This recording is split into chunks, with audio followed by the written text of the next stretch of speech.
Yeah, your clock is fixed. That clock's not right. No, it's only 1 minute, so we're doing much better. Good evening, everybody. I'd like to call to order Laconia City Council meeting for November 10th, 2025. And I'll ask Councilor Hoffman to lead us in a salute to the flag.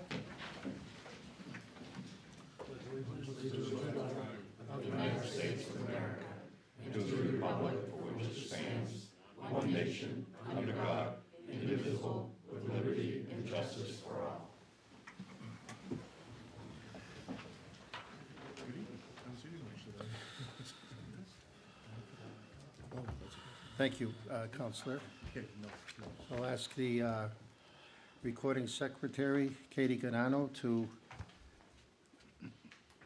do the roll call. Counselor Cheney, Here. Counselor Susie, Present. Counselor Hoffman, Present. Counselor Haynes, Here. Counselor Bogert, Here. Counselor Felch, Here. Mayor St. Clair. Here. And staff in attendance tonight, we have City Manager Kirk Biotti, we have Glenn Smith, and as you all just heard, we have our clerk here, Katie Ganano. Thank you.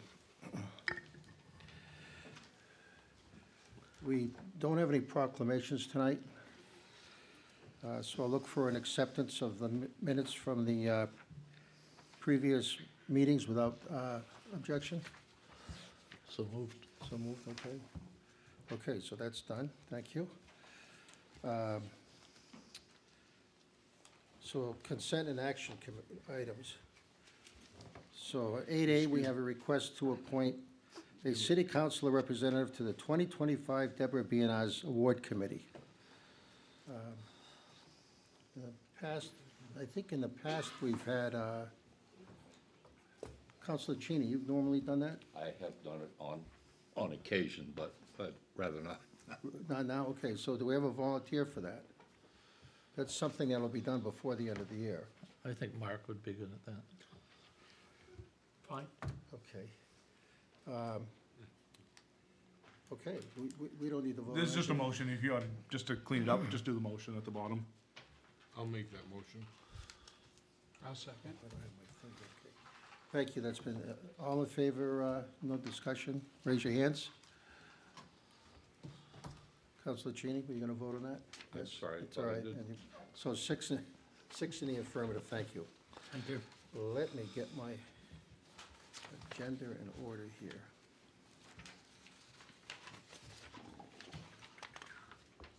Thank you, Kirk, for pointing that out to me again. The next one is this is 8B. We have a request from the Weirs Action Committee to use Endicott Rock parking lot for Laconia Motorcycle Week parking from June 13th, 2026 through June 21st, and to waive all special event fees in connection with the requested use. Any discussion on that, or do you want to just make a motion? So moved. Second. Okay, any discussion? Well, just Go read the ahead. motion, just read the motion though, as you, Okay, so we'll make Please. that motion then.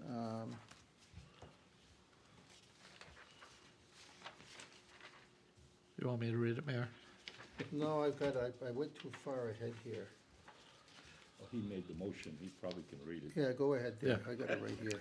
I move It's to right here. approve the Thank you. request by the Weirs Action Committee to use Endicott Rock parking lot for Motorcycle Week parking from June 13, 2026 through June 21, 2026, and to waive all special event fees in connection with the requested use.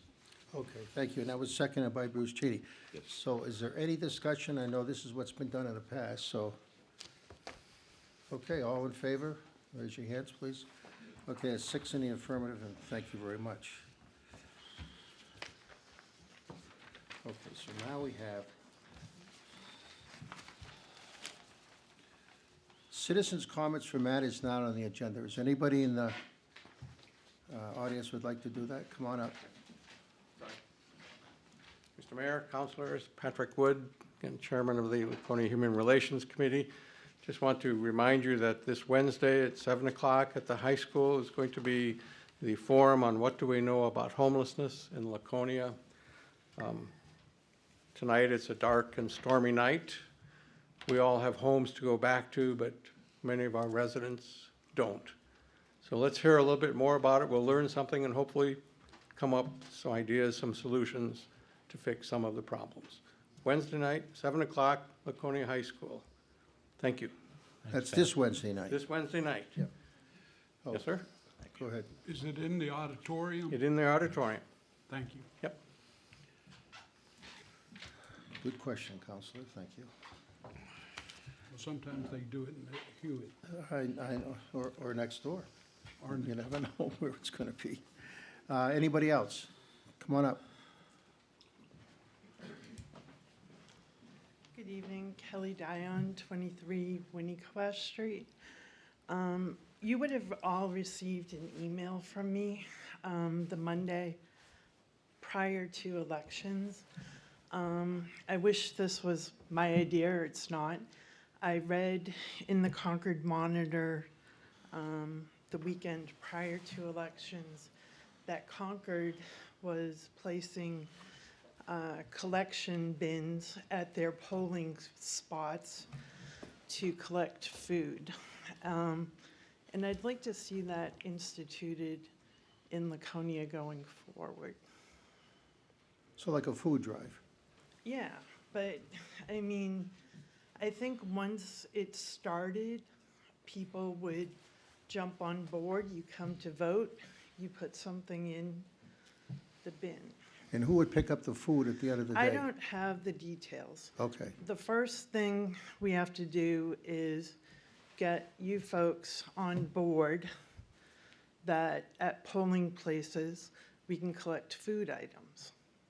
well, I know the clerk's office has their hands full with that, but perhaps, And I work the poll. I work Ward 3. so you know. From, opening to close, counting. So I know what's involved with how long a day it is and, carrying things in and out, set up, et cetera. But That's a great idea. let's, see if we can do it. And if there's, if St. Vincent de Paul or the Congo Church would like to, do a drive through the city towards the end of the day and gather it, why aren't we doing it? Well, yeah. Can I, Go ahead, Counselor. Mr. Patrick Wood, could you get up, please? To stay with the. Okay, Working on something else, I'm sorry. That's all right. Yes, sir. I'm gonna ask you a question because of what she brought up, I think is great.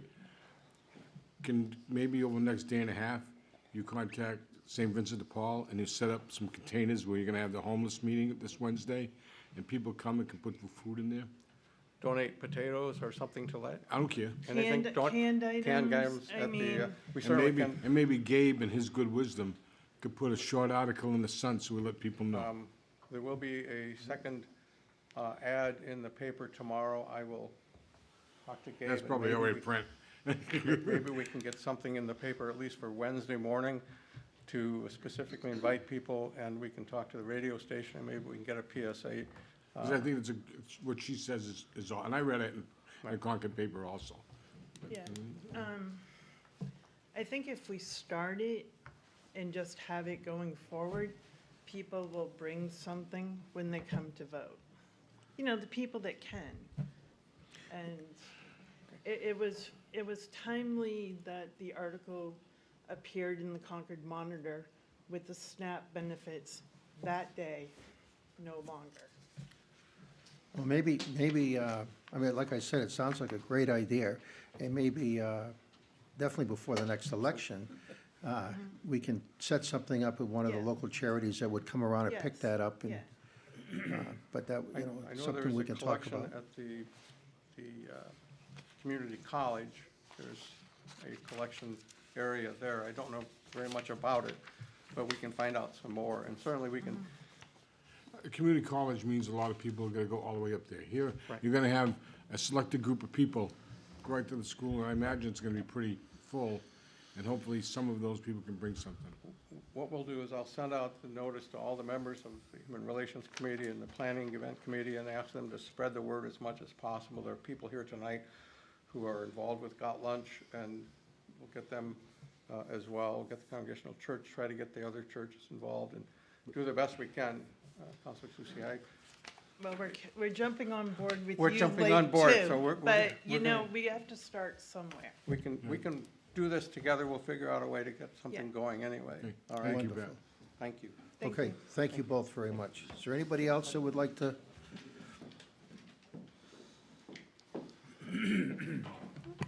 Mine's short and sweet. Kristen O'Brien, I am the Director of Philanthropy and Community Engagement with the Taylor community. So I'm really just here to introduce myself to all of you.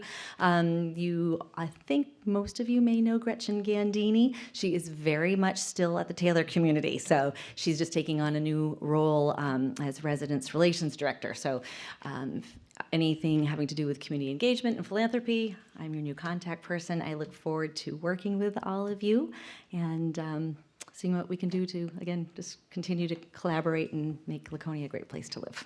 So, thank you. Thank you very much. Anybody else? Okay, seeing none, we'll move on to our first public hearing. This is 13A, and this is Resolution 2025-33, authorization of a supplemental appropriation in the amount of $750,000 for the purpose of covering the cost of a special assessment levied against the school department, with funding to come from an unencumbered fund balance. And we'll open up the public hearing at 7:11. Is there anybody that would like to speak to this?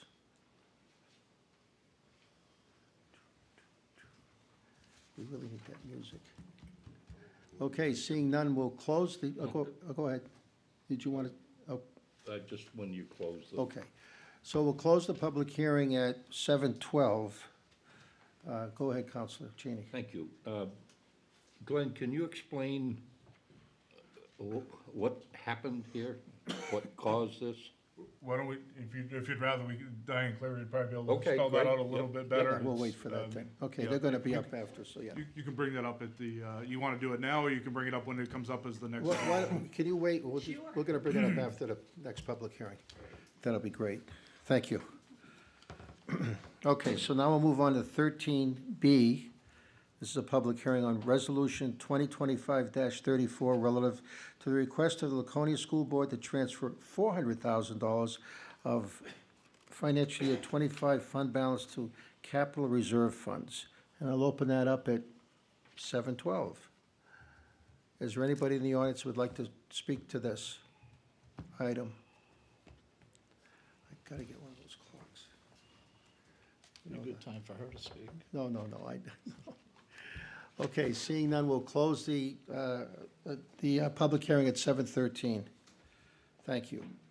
Okay, now I'm going to ask that we change the agenda around a little bit without objection and move 22A and 22B up to right now.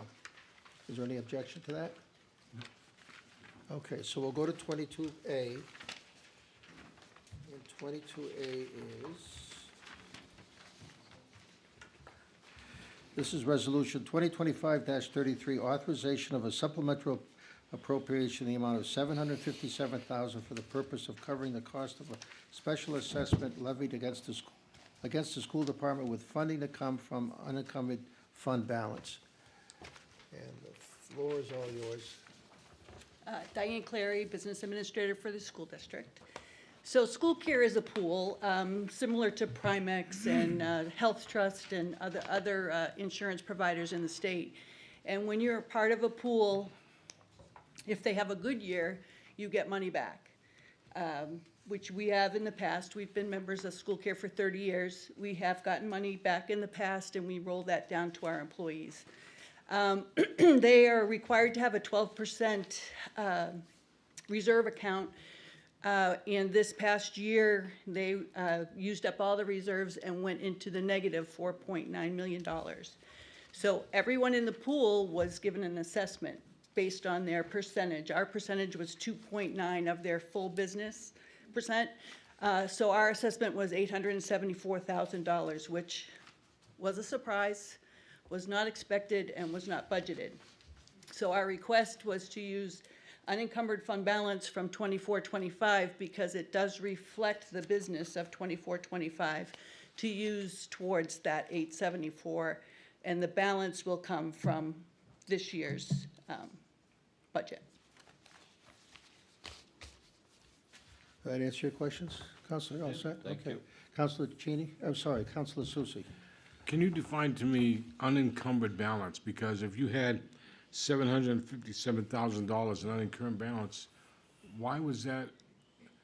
That was, in other words, to me, that's tax money that's come into the school system that wasn't needed. Right, so our revenues outweighed our expenditures for 24-25 by that amount. So wouldn't that be returned to the taxpayer, not to the? Normally it would, but in this case, because we do owe that money, it's better to use it for that instead of taking out a loan or, say, a bond to pay it. Because let's say that didn't happen. When it comes to next year's budget, would you have taken that 750 and used it against that budget, or keep an unincurred balance? I would have left it as an unencumbered balance. So that's extra money that's in there that the taxpayers have given you. Now, when you get money back from the pool, that money went back to your teachers, not to the taxpayers. Right, so it went back to their amounts that they paid towards their insurance, which at the end of the day, our bottom line budget would have reflected that extra money. And if we had that extra money, we would either give it back to the taxpayers or maybe send it into a reserve account like we've done in the past. When you said the word extra money, right away, my taxpayer hairs go in the back of my head. Right, more revenue than we had expenditures. I applaud you for getting that. That's good, that's good management. My question is, why didn't it go back to the taxpayer? If we had not had this assessment, it would have. Or you would have put it into another fund balance? Well, I had already proposed the 400,000, so. That 400,000, which is on the second thing, Right. that's monies, if I remember from the last meeting, is being used to put aside to replace the football field turf. 100,000 goes towards the turf and 300,000 goes back to our facilities reserve account because with the high school renovation, we depleted that. So we're gonna try and build that back up. And the reason that we have reserve accounts, as you well know, is, you know, costs keep going up and sometimes the revenues don't match those costs. So if we overexpend in, say, special ed, we have those reserve accounts to make that up so that we don't have to come back to you and ask for more money. You took the words right out of my mouth. Sounds like the county. Exactly. Anything else? Yes. Go ahead, Counselor I Bogart. wouldn't, No, I'm sorry, you done? no, I wasn't. Oh, I'm Oh, sorry. sorry. If you can hold Can I- off, Counselor. Go ahead, go ahead. Diane, just for clarity and for my own curiosity, could you give to the city manager or through with Glenn, maybe for our next meeting or the weekend after, a summary of your reserve accounts and how much you have in there? Absolutely. Thank you. All set? I'm all set, thank you. Thank you. Counselor Bogart? So basically unencumbered funds is a fund balance. It would go into a fund balance which helps to level out the bumps in the road that are unforeseen so that you don't show up at our doorsteps going, oh, by the way, I need $757,000 to Right. pay a shortcoming of the insurance fund. Right. So by having some of this money on hand, as like what the county does, it smooths the bump we keep a certain amount, it helps us with a bond rating, and it also helps to alleviate when we have too much, we apply it towards the next budget cycle to help reduce that tax rate. It goes right to the bottom line in reducing it. So is that kind of like the same situation? Yes, very much so. We don't often have our revenues so much more than our expenditures, but we were really very careful in our budgeting of last year, and so we got more revenues than we anticipated, which in a budget system that I do. I always underestimate my revenues so that we stay within our means. So that's kind of how that works. Thank you. Any other questions? Anybody? Thank you very much. You're welcome. So, Kirk, I will look to you for any additional. Nope, no, I will just say that the city is now on school care, but because we're new to it in this fiscal year, the city side wasn't affected this year. Our risk pool was affected a little bit, but at a much lower percentage, so it wasn't like this. This was quite a significant hit that they took.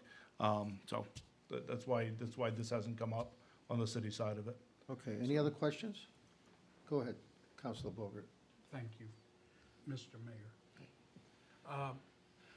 With that being said, if we get money back from the fund because it was underutilized, that's how that payment comes back, I assume. Hopefully, we would start a reserve to counteract something like is happening with Yeah, the school today. And we have a health insurance reserve fund. We have used it in the past. This last year, as an example, because of the rates went out of control, and it was the rates going out of control was a way to offset, so they didn't run into this next year. That's why they were so thrown off. But yeah, we've had a fund like that for a while. Try to put money into it when we can at the end of the year. It all depends on how insurance plays out over the course of the fiscal year. So it is available, an account like that. I think that's sound practice to keep the bumps in the road a little smoother. Yeah, and like I said, on the one that we looked at using in the current fiscal year we're in, the only reason we had to even consider looking at that was because of the bump in this year. And hopefully we don't run into that next year. There's no guarantees because we don't know our numbers yet for next year, but we will soon. Thank you. All set? Thank you. Oh, you're welcome. Okay, anybody else have any discussion?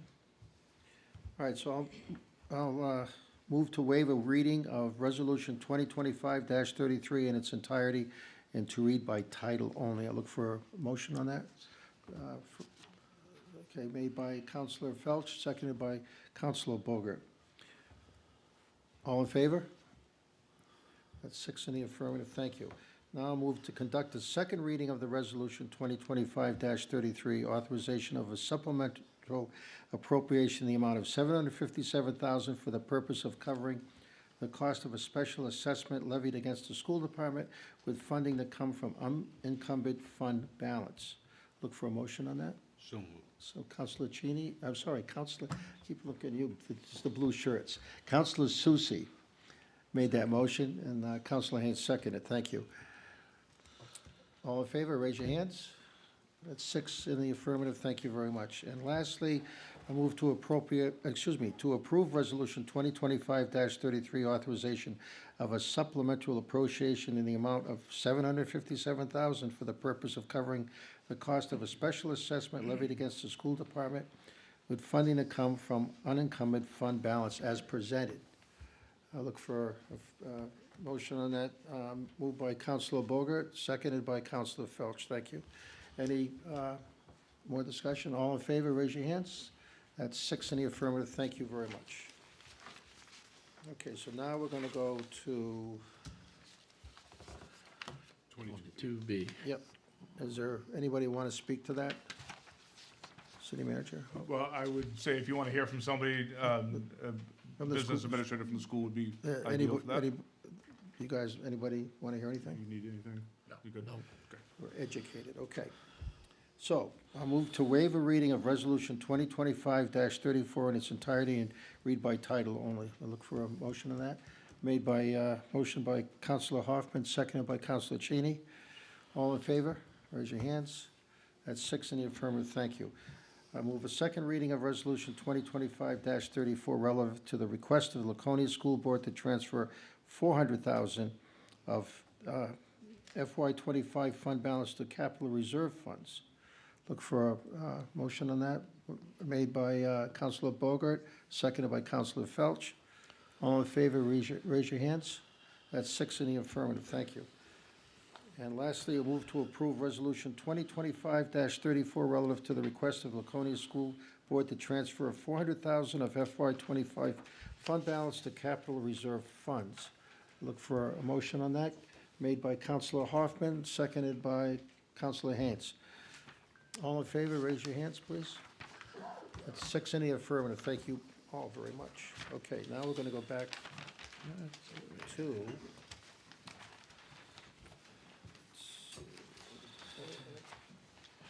Right. 14. Yeah, I gotta, thank you all.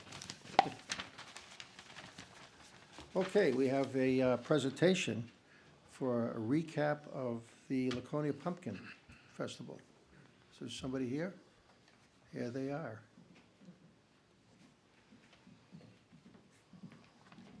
Two very familiar faces. Good evening, everyone. So Nancy and I are here Hey, to, Just say who you Oh, are sorry. for all the, everybody those who doesn't don't know know you. me, Thank you. Amy Lovisic, Director of Recreation Facilities, and Nancy Brown. Go ahead. Nancy Brown, the city manager's office. Thank you. We are here to just give you the nuts and bolts of how the weekend went for October 25th of the first annual Laconia Pumpkin Festival. I believe I saw all of you down there at one point or another, and that being said, I don't have to tell you too much because you saw it with your own eyes, but it was a huge success. We couldn't be more happy, and I know I said it the last time I was here, but I'll say it again, that the team that was put together for this was amazing. I can't say everyone's name, but there were so many different departments taking part in this. Planning and DPW and the city manager's office and just so many different departments. It was quite humbling to be part of it. But I also wanted to thank you for supporting us and thank all the patrons who came out to also support and enjoy the day. We did have about 20,000 visitors that day in Laconia, which is quite impressive if you ask me. They were not there all at one time, so if you were there and you said, well, there's no way there was 20,000 people, it was a very, very much an ebb and flow. People were coming and going all day long. We had 82 craft vendors and 91 regular vendors, which included food vendors, nonprofits, companies, that type of thing. We did have a mini golf course set up that was sponsored by the Laconia Country Club, which we wanted to say thank you to that. We sold T-shirts. Some of you have bought multiple. Thank you, Councilor Susie. We sold 176 so far, and at this point, we are now in the profit-making portion of the T-shirts, so please feel free and buy more. Come to my office. And we sold 42 mugs. Some of the successes that we had were that people were just happy. It was a pleasant day to be down there. Yes, the weather was great, not my doing. There were no real hiccups. The people were happy that came. The businesses were happy that were there. The vendors were happy because a lot of them sold out of their wares, which you couldn't be more happy as a vendor. But not only that, but the police didn't have any calls, not one. And there were a couple minor scrapes and bumps and bruises that the fire department did have to respond to, but with 20,000 people, how do you not have that? And the other real success, I think, I would be remiss to bring up, would be the cleanup on Sunday. DPW did an amazing job. They were there at 7 a.m. Actually, I believe they were there before 7 a.m.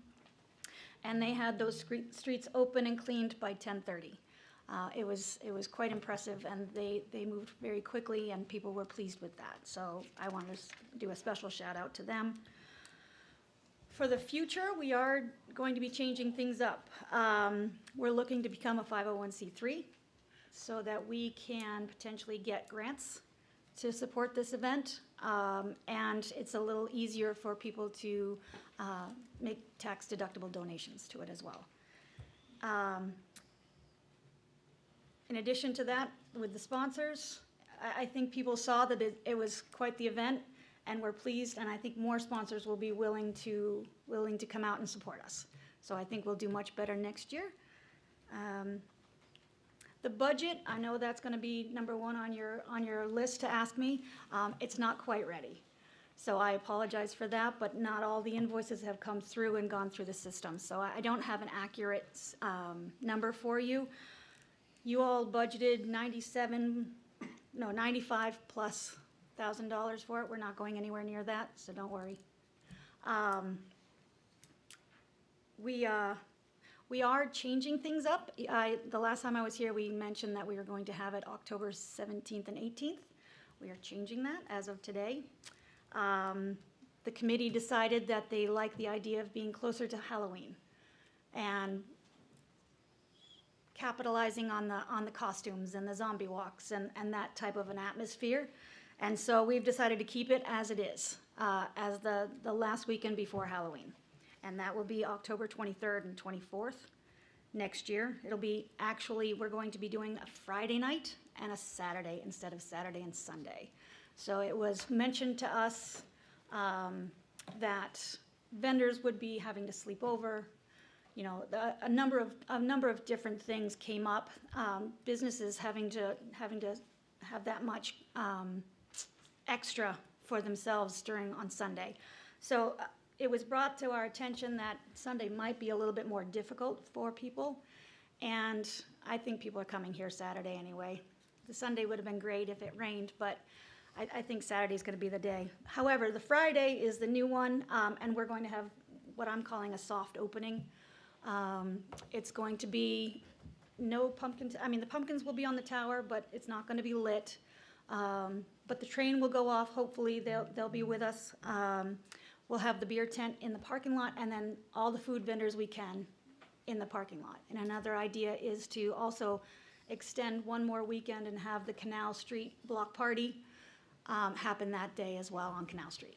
So it's just something more we can do on Friday, which is downtown's busiest day of the week. So that way we can help out there as well.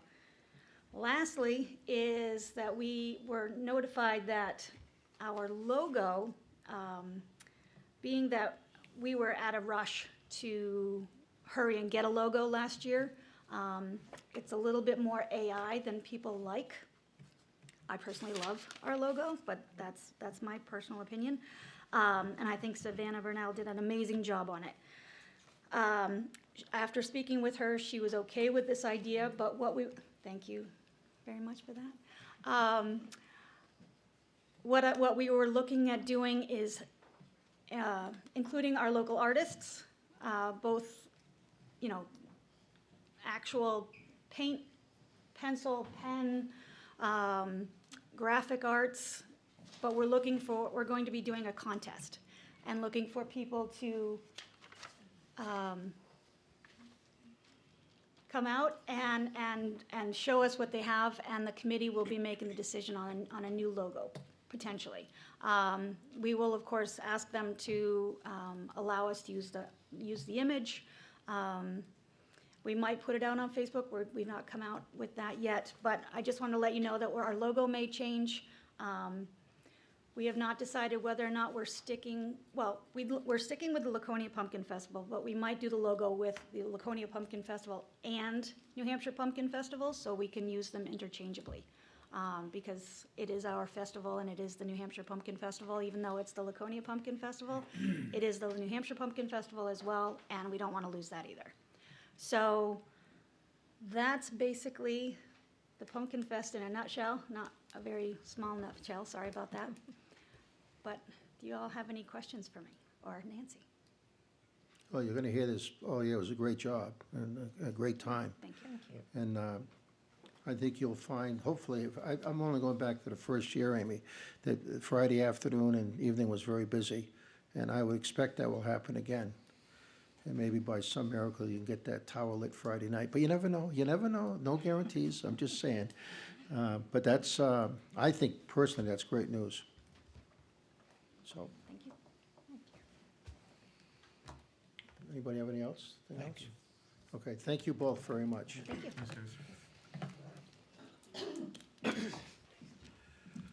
Okay, so now we have, well, my report. Obviously, we had an election this past Tuesday. And to say that I was not happy with the turnout, I guess would be an understatement. I would have liked to have seen a lot more of the voters come out. Maybe we could have bumped it up to 30%, God forbid. I'm sorry, it was 29%, like I said, maybe up to 30%. Overwhelming at 40%, but it'd be nice, because, the candidates all worked very hard to get the voters out. So it may be something that, I know the midterms are a short time off, we're just under a year away now for that. Which brings me to my next comment, which is I am very, very pleased with all the candidates getting their signs down. And it seemed to me like this was a record effort this year, because normally we have signs out there at least a week and a half to 2 weeks, and sometimes longer. And I really couldn't have been happier, and I've heard that from other people too. So I want to thank everybody for that. And speaking of signs, I guess we're going to have them up there about 8 months or so. They'll probably start showing back up for the midterms in late August or definitely early September. Dreading that already. And speaking of the election, we have Mayor-elect Mike Boards here in the audience, and we have Councilor-elect John Hildreth from Ward 1, and then in the back somewhere we have, there he is, we have Mike Conant. I hope I didn't mispronounce that, Mike. He's Councilor-elect Ward 6. So I'm glad to see you all here, and look forward to that in January. Okay. One other thing is we have Christmas Village. I just want to remind everybody, I believe that opens up on the 4th of December.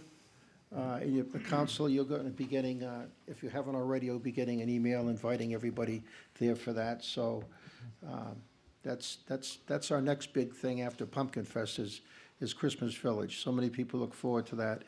And so that's on the 4th.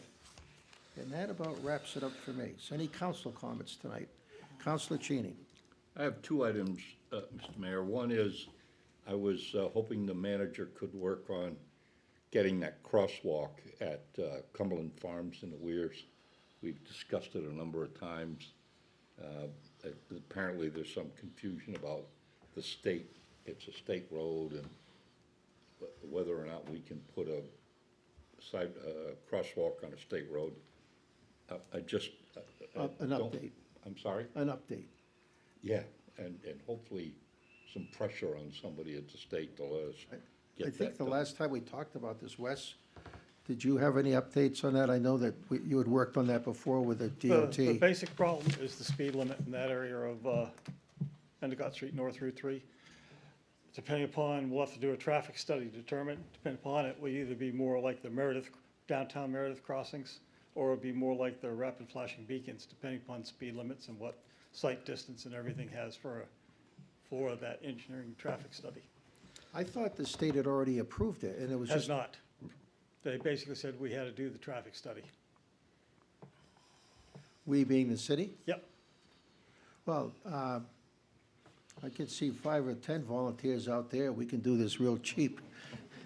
Go up there, start counting cars and, It's more in regards to speed limit and well, volume. that's not hard to do either. I mean, I would hate to see this dragged out for 20 years. I mean, they just smother people with these traffic studies, and my word, I thought I thought this had been already approved, and it was going to be, we were looking to see where it was going to be in a 10-year plan. And I was also under the impression, and correct me if I'm wrong, Wes, but there was money that was going to be put into the project from the condos that were being put up there. We have a little bit of money, but it will not complete that project if the state requires the Meredith type Well, I traffic can't, signals. yeah, that, to me, and I think most people in the audience are familiar with the flashing light parade up there in Meredith, but I would think that just the blinking yellow lights we have around town now would suffice up there. No, because of the speed limit, it's 40 miles an hour through there, and you're coming down from Meredith and you hit that corner, so you have a short sight But distance. it's not 40 miles an hour at the ones up in Meredith. That's right downtown. Right, but again, because it's a state-controlled road, we have to have a traffic study to do it. Okay, so we're not restricted to the lights that they, either way, but that just has No, to the be traffic study decided. will determine what's the appropriate piece, and it may require a reduction in speed limit earlier as you're coming into the weirs. Okay, so should this go back to Public Works or something as far as that goes, Kirk? Let us take a look at, we'll get a price of what the traffic study would be. If it fits within one of our budget lines for that, we can take care of it, and then we'll have that. Yeah, I know, but that's the so way we can do it, disappointed. that's the way No. we gotta do it. But I understand that, Yeah. but I'm so disappointed because I thought this was pretty much, we were just waiting on the state to say when they were gonna do it. I would hope and encourage that, and I know this, the council, nobody wants to spend $1 million on a traffic study, but I hope we can get away with something relatively quick and relatively easy because, the traffic ebbs and flows up there on a regular basis, no matter what. We'll get a price, and then we'll make a determination from there on if it fits into something that we've already have budgeted, or if we need a different type of appropriation, and if we have to figure out where we go with that next year, or in somewhere else in the budget. Okay. And that would come back to you if we do that. All right, Councilor Bogert?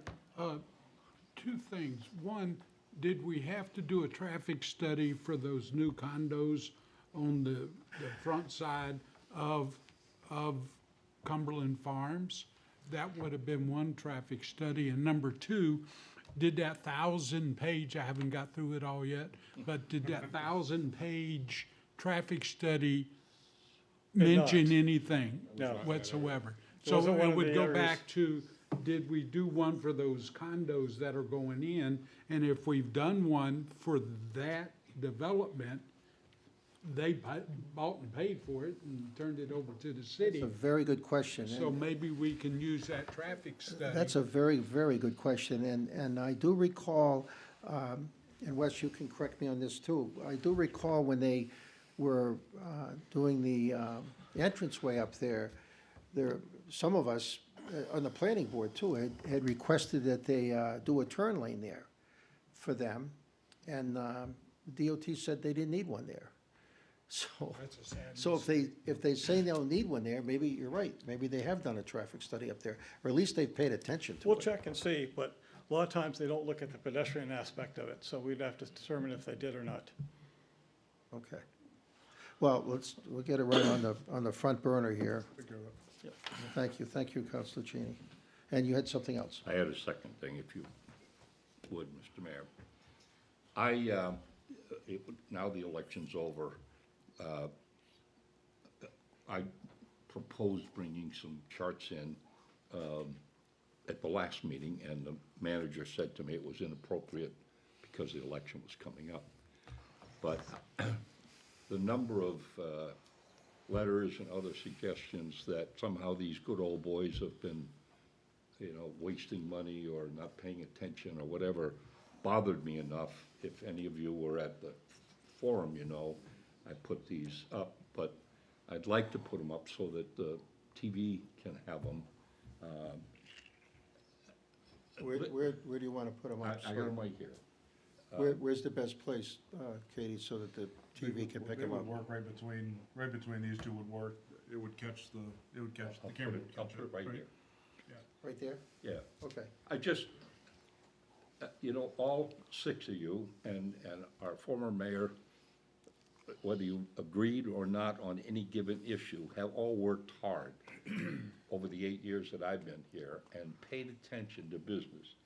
And I want the people of Laconia to know what we have done for them, if I may.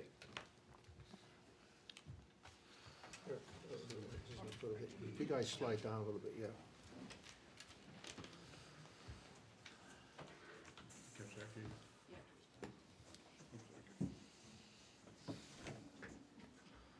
My first chart, whoops. I dropped the drink here. My first chart is of the 13 I'm sorry, this is Belknap County. I averaged the tax rate of the 10 towns in the city of Laconia in Belknap County. And we are 68 cents higher than the average. We have a county home, a county jail, a county house of correction, a county courthouse, all of which require our services, and we get no tax money back. Maybe if we did that, 68 cents would disappear. Maybe if the other towns helped out, it would disappear. But that's not gonna happen. I just want folks to know that, you know, we are paying attention, and we're not out that far out around with the other towns. The second one I have is the 13 cities in the state. We're the second lowest city in the state of New Hampshire for taxes, tax rates. Someone brought up at the forum that, well, yes, but my actual tax dollars went up substantially. That's because of reappraisals. And reappraisals aren't just Laconia, it's statewide. It's required by law every 5 years, am I correct? I think we do 20% of the city at a time, but over a 5-year period, everybody in this city gets reappraised. If the guy across the street from you, as was suggested at the meeting, sold his house for $1.2 million, it's gonna affect you. But it's not because of this. It's because the value of your property went up. It has nothing to do with what the city has tried to do in terms of tax rates. My final beef is this one. And now that we have 2 members of the county delegation are gonna be here next year, I'm hoping they can work on this. This is a chart, whoops. Yeah, okay, yep. This is a chart of the city's tax rate over the last 10, 12, 14 years. Please note, there's a small drop here in that amount. At the same time, the county appropriation from the city has gone up dramatically. That's this number over here. Whoops. Again, I haven't been drinking. It went up substantially. And we're paying that. So it's not the good old boys wasting money. It's the good old boys picking up after the county and picking up after increased values, et cetera. It's not you guys or me, I'm leaving, not paying attention to business. If you look at this,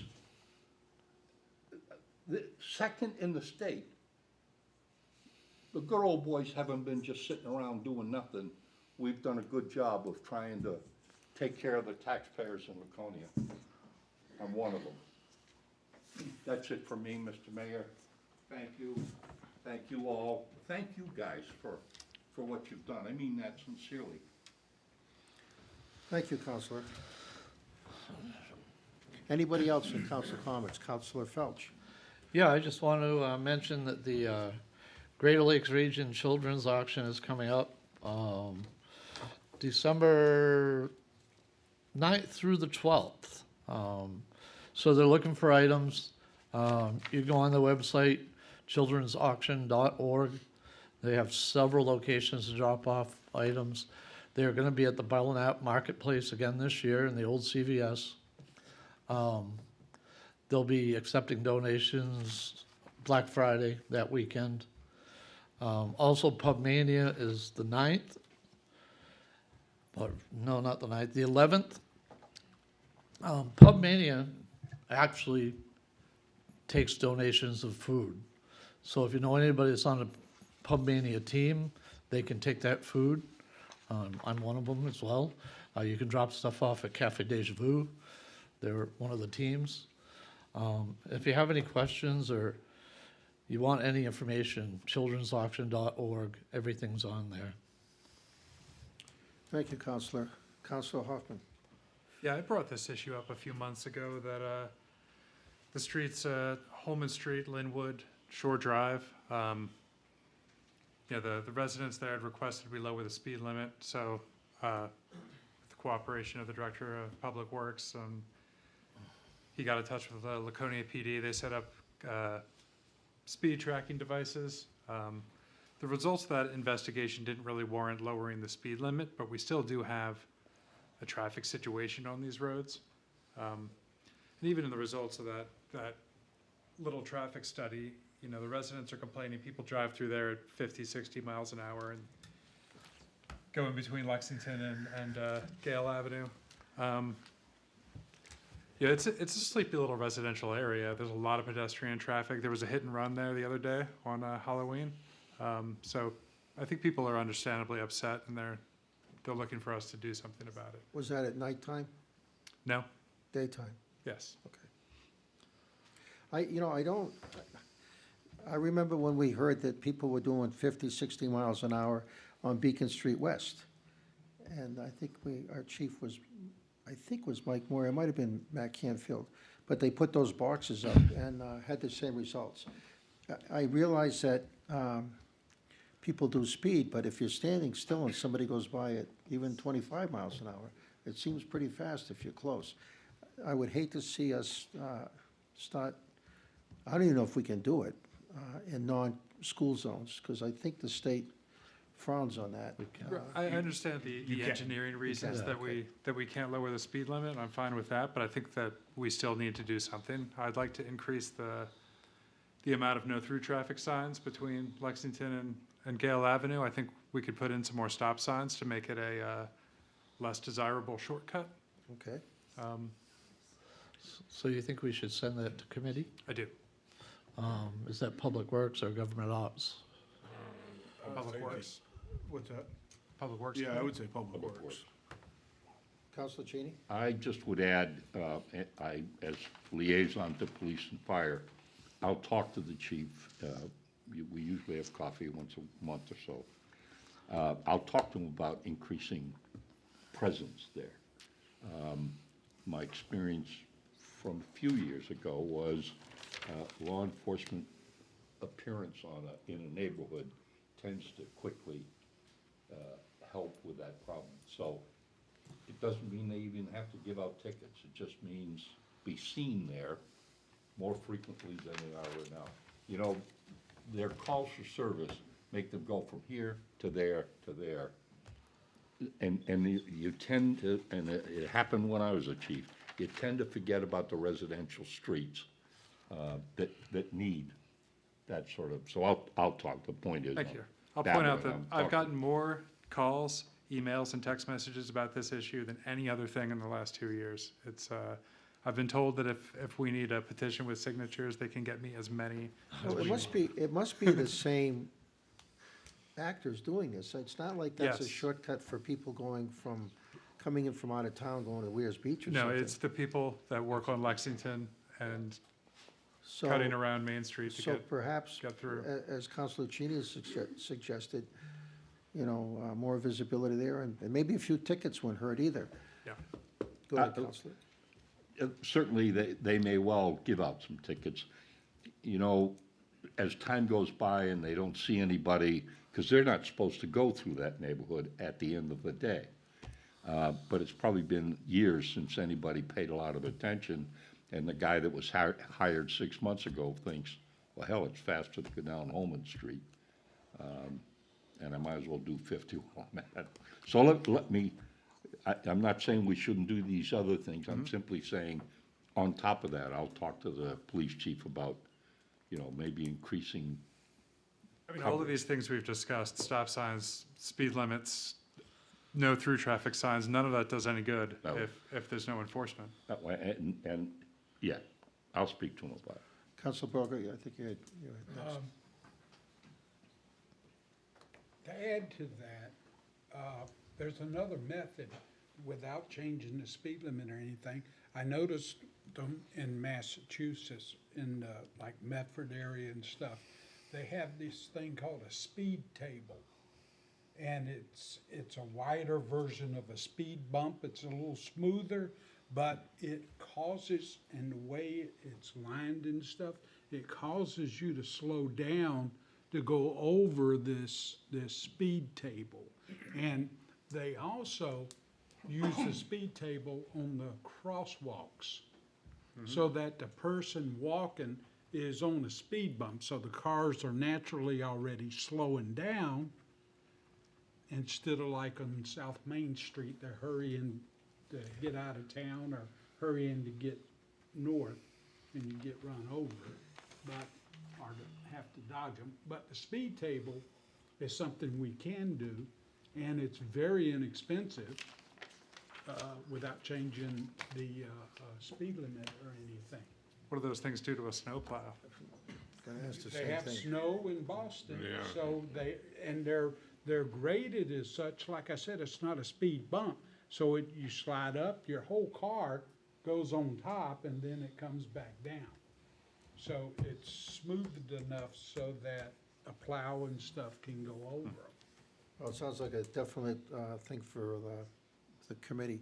Go ahead, Councilor Susie. One other thing, and maybe when you speak to the chief, or maybe a note from maybe the city manager, employers in Lexington, on Industrial Park, speak to the employers to let the employees know that we're gonna start getting tougher or whatever it is there, because I know from my experience, the company, we would take that quite to heart and get that out to all employees. That's not a bad idea at all. Anybody else? Councilor comments? Okay, seeing none. Any committee reports? Councilors, any committee reports? Councilor Hayes? Yes, thank you, Mayor. Government operations and ordinances met in regards to the Hill Street parking restrictions. And after testimony from a Public Works Director and the Fire Chief, the committee was unanimous that the restrictions would stay. What street was that? Hill Street. Okay. May I? Go ahead, Councilor Susie. Which restrictions are you talking about? Well, parking on one side of the street. No, that's the way it is now. Yeah, You're just gonna leave that be? right. Okay, thank you. It was just too difficult for the Oh, fire you can't make trucks. that corner. Yeah, Right. Okay, right. I spoke to a couple of residents and they both said the same thing. That's why I was just trying to get clarification. Both ways, that's a tough corner. So that's nothing we don't? no, it's Nope. not gonna go to the council. All right, wonderful. Anybody else? Okay.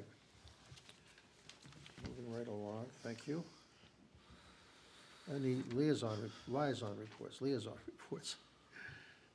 from anybody? Okay, citizens request to comment on current agenda items. Is there anybody here that would like to comment on current matters on the agenda? Oh, we got somebody here. Rich McNeil, 47 Rolling Lane here in Laconia. I'm also a member of the Planning Board, and I'd just like to speak in favor, you can have a presentation from the Planning Department later about impact fees, and that will greatly help, I think, every department in the city of Laconia if we bring that up to a more current rate for new construction. And the impact to a builder is pretty incrementally small. So I think Rob has some real good numbers, and I think maybe you have some packets on it. So I think that could be really positive for us going forward. Thank you very much. Any questions? Okay, thank you very much. Anybody else?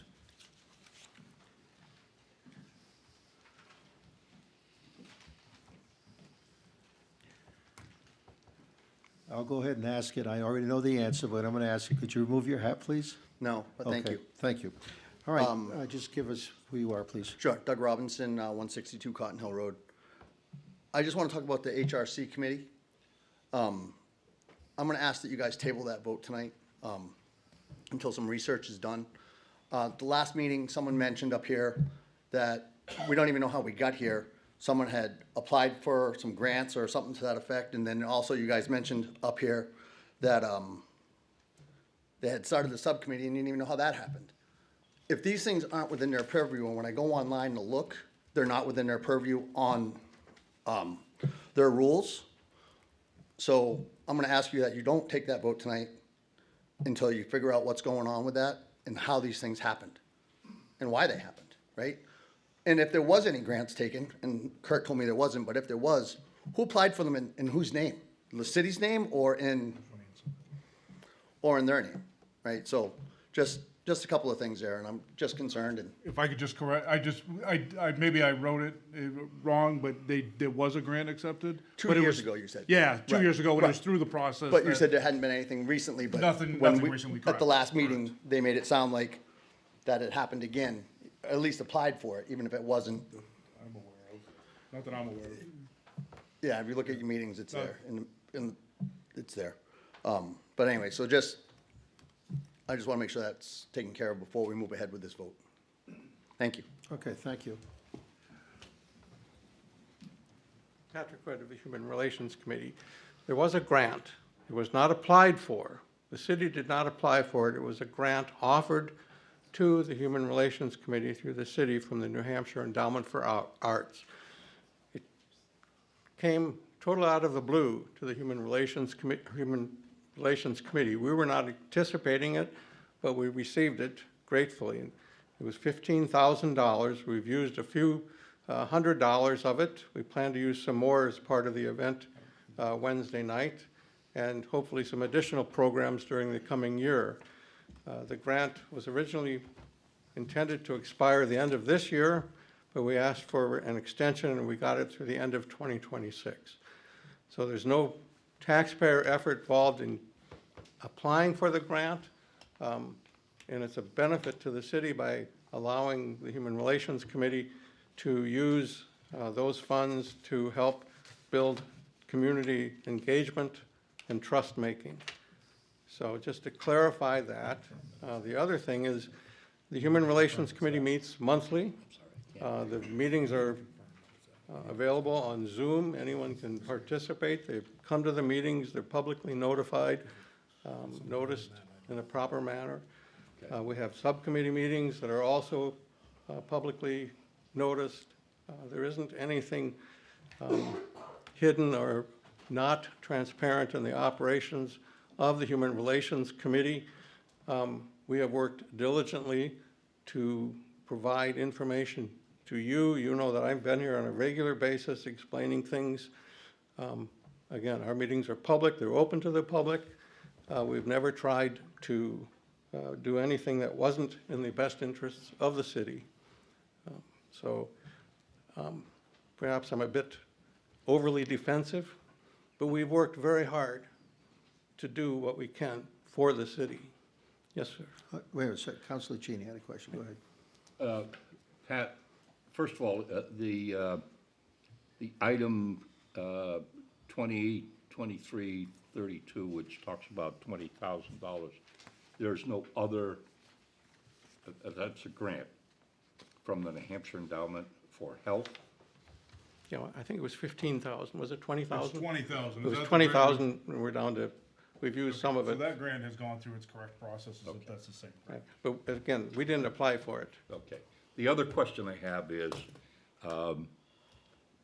because I've been somewhat involved in this, it's my understanding that what we want to start the process of is answering all these questions by committing a committee, like all the other committees that we have in the city, that has to meet certain guidelines, has to meet our guidelines, reporting, all that other stuff, to eliminate the concern. That's exactly right, Councilor Okay, Cheney. thank And, you. and as you know, and the city manager knows, some weeks ago, I presented something specifically to do that, because right now the committee is appointed by the mayor, and I felt, and I have expressed this to the committee at large, that we should be a more permanent entity in the city. And so this evening's proposal will do what you heard expressed at your last meeting, make this committee a permanent committee, provide oversight specifically by the city council through their appointments, having a variety of appointments. My only thought would be we might want to have somebody from the superintendent of schools appointed as well to be on the committee. but I think the concept is to make it a permanent fixture of the city of Laconia, rather than being in a situation where if the mayor changes, the committee may disappear. One more item, Councilor Cheney? Yes. Pat, this means that members of the committee will be appointed by the city council, like every other committee. They'll have to go into the appointments committee, Absolutely, and then they'll have to come here for majority vote. The draft that I've seen, if I remember correctly, one would be appointed by the mayor, two by the city manager, and the rest by the council, if I remember that. I think correctly, that's. something along those yeah. lines. I think it's one by the city manager and two by the mayor. Okay, well, And there, then I had it the rest reversed. is Okay. by the council. What, Kirk, do you have anything to say on that? Yeah, before you get into too deep into discussions on this, I know we're in public comment session. Remember, this is on the table. So before you get into too far with your own discussions, you'll want to take it off the table for discussion purposes. Which we're gonna do later. Which you're gonna do later, but if you get into too deep right now, I mean, asking questions is one, but too much debate, just want to make sure that we don't get in Yeah, there. let's wait, do that. I'll Councilor Susie, you gonna I'll wait? Okay. Thank you, Pat. I don't think anybody else had any questions. Thank you, Oh, Pat. I didn't know if No, we're Councilor gonna Susie had a take it question. off the table later and we'll All talk right, about it. thank you. You'll ask my questions later. Don't Yeah. forget that, please. Anybody else?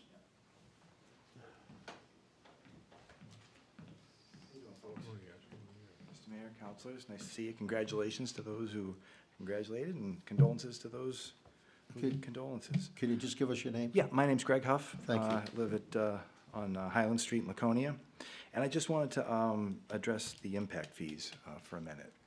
I see we got most of the planning board here, and they're gonna give a presentation. I just wanna caution on what they're proposing. What they're proposing is to use these impact fees to create revenue to build infrastructure for housing that's going to be coming in. It's kind of a self-fulfilling prophecy here. You don't have the money for the infrastructure. The comment that is usually made with something like this is it's not going on the taxpayer's back, it's going on the back of the builders. Well, where do you think the builders are going to put that responsibility? They're going to dump it right into the price, and all of the things that you're trying to do, or that I've thought you've been trying to do with affordable housing and building infrastructure, it's counterproductive to it. So I'm not going to get deep into it because I know that these guys are going to be doing a presentation and there's going to be more on this. But I would just caution to maybe do some research on your own and not just listen to the echo chamber saying that this is a great idea. Thank you. Thank you.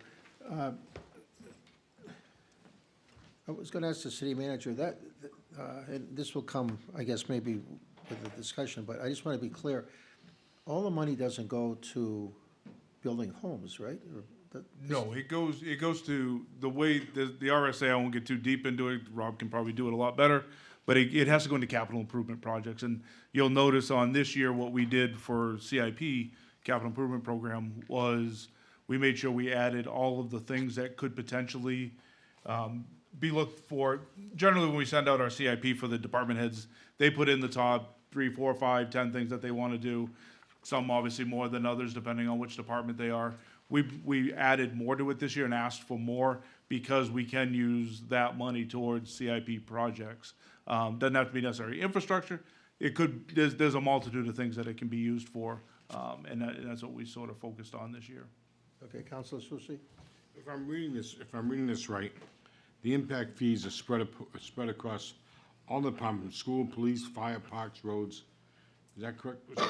Correct. So it's not- it's not When they just- do an impact fee, depending on what you're building, it determines a percentage of what goes into each of those pots. You build a commercial structure that's, an industrial plant, you're not gonna be putting money into schools and libraries necessarily. But police, fire, roads, those are gonna be affected. There's a formula that goes into all that. It's not used just for housing or anything else like that? No, it's capital improvement projects. Okay, that's what I thought, just want to clarify. Okay, is that it for council? questions? Okay, we'll do the city manager's report now. Oh, somebody else. I'm sorry, I did not see you come up. That's okay. Thank you. Hi, my name is Sue Higgins, and I live in Ward 2 in Laconia, and I want to talk about the Human Relations Committee that you guys are talking about later tonight. And I guess my major concern is that when you go to number D of the items that you have, you're asking for policies and procedures to document, which includes a mission, values, and a purpose statement. And it would seem to me that before you form a committee and make it a permanent part of the city of Laconia, that those things should be addressed first, so that the city knows exactly what the purpose and the mission of this committee is. Thank you. Okay, thank you very much. Okay, last shot. Anybody else here for comments on the agenda? Okay, we'll go to the city manager's report. All right, thank you, Mr. Mayor. Included in your packet tonight is your financial and operational trends. We see our building construction numbers are doing well comparatively this year. Fire calls were up. Again, anytime you're clearing 400 calls a month, that's pretty busy.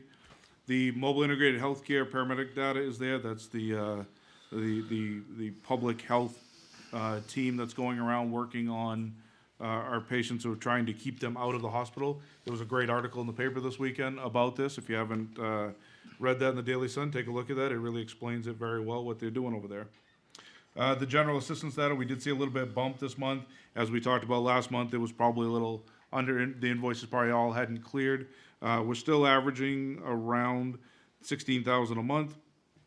To hit our budget exactly, we'd want to be under 13,000 a month, so the number's not as far off as it has been in the last couple of years, but it's still a little bit high.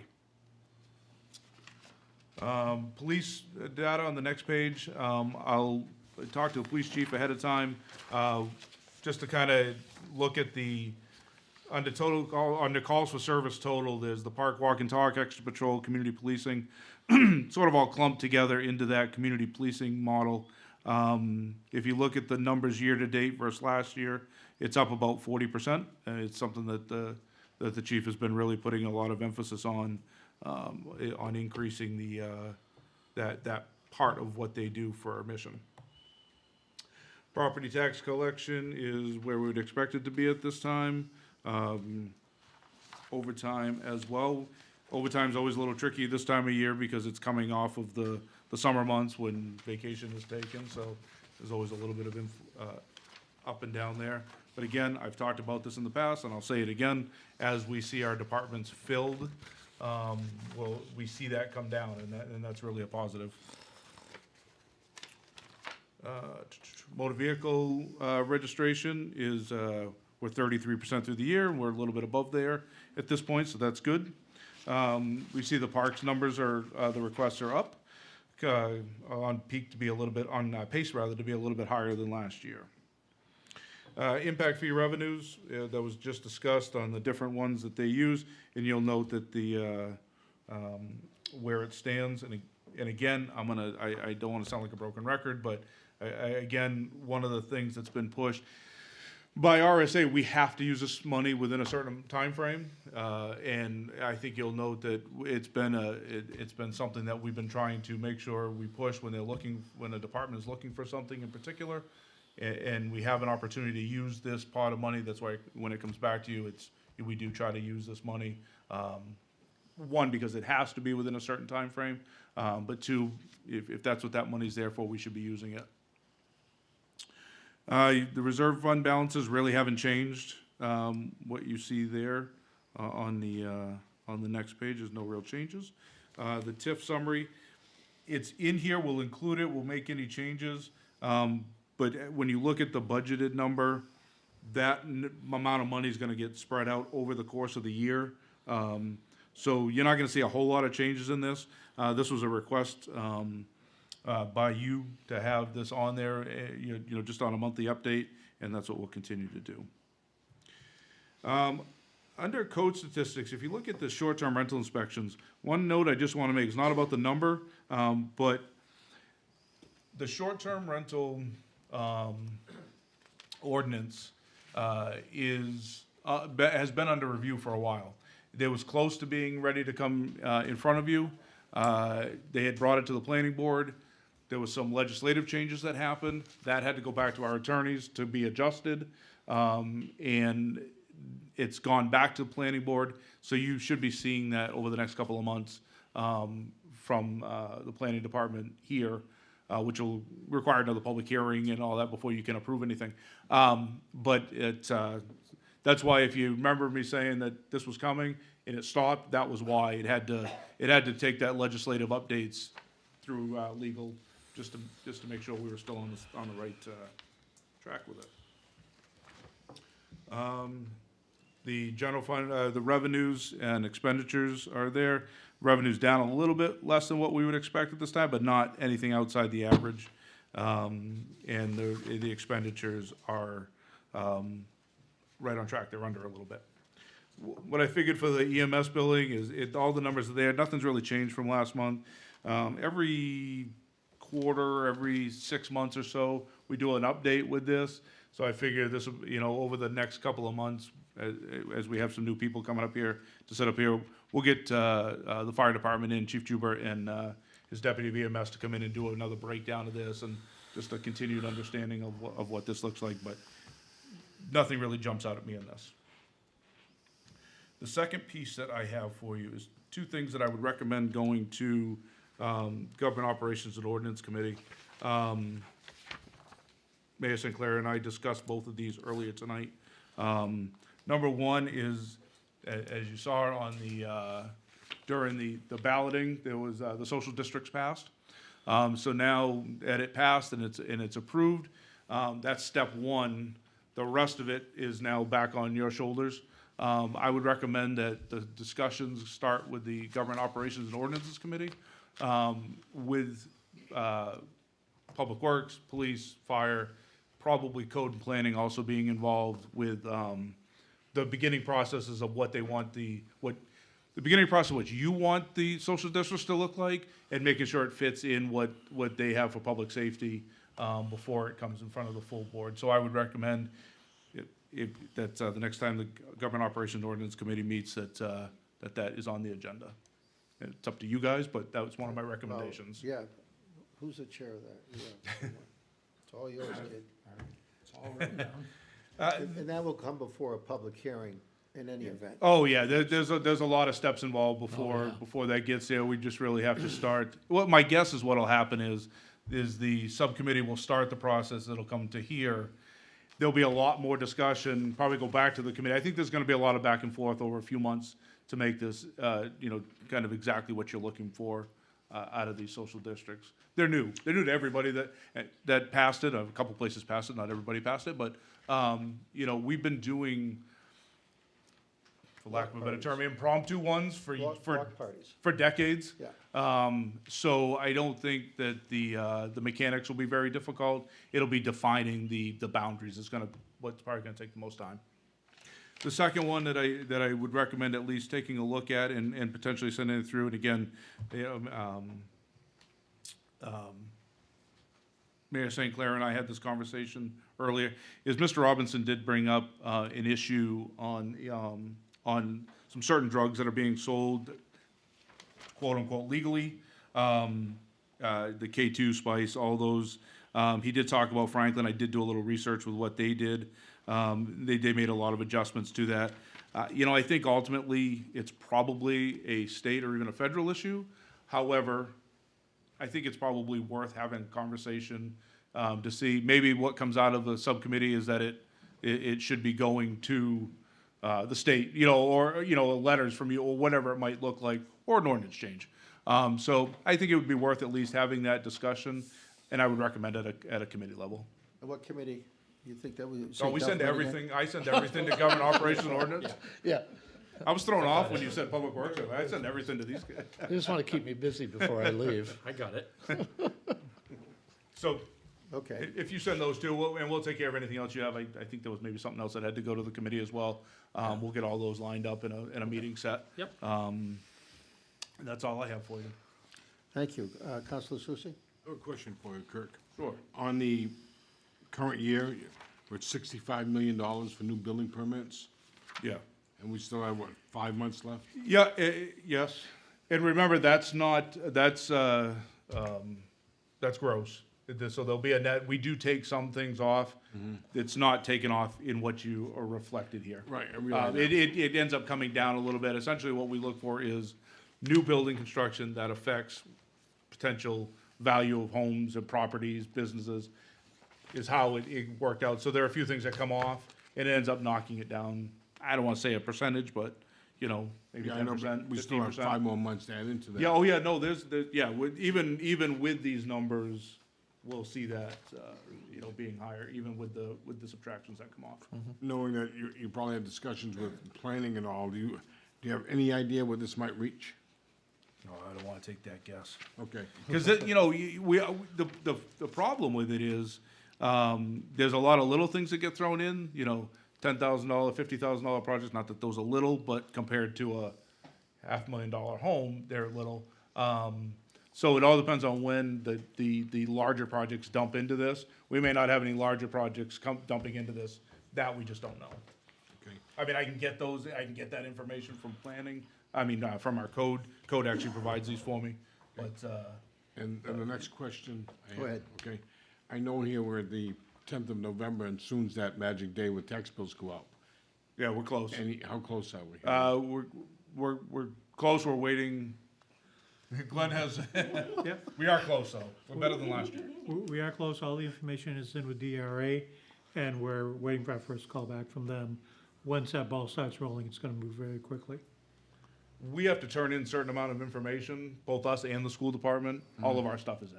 All the stuff. So now it's waiting on them. Okay, thank you.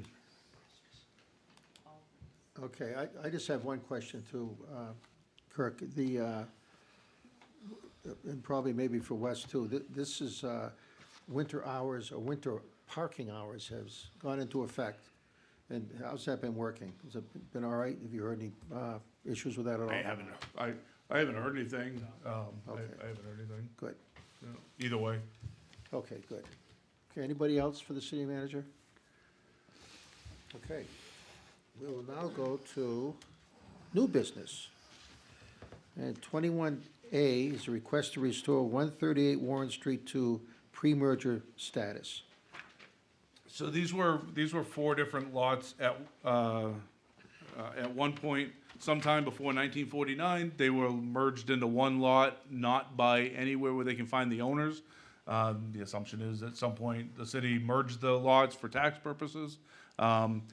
They do pop up occasionally. They're not super common, but we've had a few of them this year, and I think probably every year we have a couple of them that come up. So the owners are looking to, they want them back to the pre-merger status, and they were involuntary mergers. No owners that they could trace back, at least back to 1949, had asked for this to happen. It's unable to make it 4 new lots, or return to 4 lots, because of the way buildings were built over time. There's a garage and a house on there. But we can make it 3 lots. So this is something that the council approves. Assessing doesn't have an issue approving this. Planning doesn't have an issue, and certainly I have no issue with recommending to you to return these to their pre-merger status. Okay. At 3 lots as opposed to 4. Any questions from, go ahead, Councilor Bograd. What does the actual deed indicate? Because a lot of this is deed from my real estate days. That's where I question what the deed says. The deed is going to show 4 separate lots. Correct, Rob? Correct. Yeah, the deed's gonna show 4 separate lots. It's the same thing we just did on the one up in Lakeport. It showed 2 separate lots by deed, but for tax purposes, at some point, many moons ago, they had it as one large lot. So, based on that, the deed will be modified to show 3 lots, and then the tax card will have 3 individual. Right, we would have done tax it back to cards. 4, but it'll be 3 because they aren't able to make, the way. They would the need way- a variance. Yeah, in order to there's build on it. so, yep. Okay. I have a question. Go ahead, That was a good Councilor realtor Susie. question. You might have the answer. Is it the intention of the owner to sell the other 2 lots? I cannot speak to his intention for doing that. I would speculate that he wants to build on the 3 other lots in single-family units. Well, right now, you're breaking it into 3 lots. Looks like one lot has buildings on it, the other Yep. 2 do not. The other, yep, so they'd be putting a single-family house on the Would remaining those ones. lots, would the lots with no buildings on that, would that meet code to build on them, or does he gotta go to ZBA? It depends on what he submits, because that was done, I think there's 66 feet of road Yeah, frontage that's what it there. says, 66. Today, we would require 80, so they're a little bit more narrow. So his building envelope that he has his buildable area envelope would probably be a little bit smaller. But that hasn't stopped anybody from developing in those smaller lots before. Okay, thank you. Yeah, you're welcome. Counselor Cheney. If he moves the garage, item 2 here, if he decides to move that onto the second lot, could he come back and ask? So theoretically, if they demoed right there and they wanted to come back, they could request it again. Counselor Hoffman? Yeah, maybe I've spent a little bit too much time hanging out with the zoning board, but if this were to go in front of zoning with these 66-foot road frontages, right, there'd at least be a public hearing about this, right? But the current process that's happening, there's no public hearing for this. Right, so all we're doing is restoring it to its original pre-merger status. If they wanted to come in and go to the zoning board and ask for a deviation from road frontage or buildable lot area, they would have to go before the zoning board. You're saying if they build anything on these lots, it's gonna be It would have to conform to today's standards. If they were looking to, they might have to go into a setback, or they could build just something smaller and stay without the setbacks. So it would really depend on what they're looking to do and the size of everything. But they could feasibly come in and build something that met today's standards. If not, they're requesting the variance. I mean, you just look at the surrounding road frontages here, and we're taking this big plot and subdividing it into a much higher density than anything else around it. I just question whether that's wise.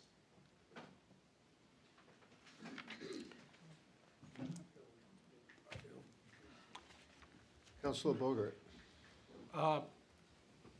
In looking at the diagram, Lot 2 appears to be 132 feet. Sorry about that. Go ahead. That's okay. Lot 2 appears to be 66 and 66, so about 132. Correct. And then Lot 1 is 66. And then lot 3 is 66 as well. Yep. And what is I forgot what the road frontage is. The new required road frontage is 80. So isn't that against zoning rules to create we're creating already a problem with a 66 that doesn't match the code. So we're already, and I forgot the word, but We're restoring a non-conforming lot. we are creating, because it's not there, so it'll be there if we do it, so we would be creating a non-conforming lot, which goes against the zoning rules in itself, if I'm not mistaken. Is that true?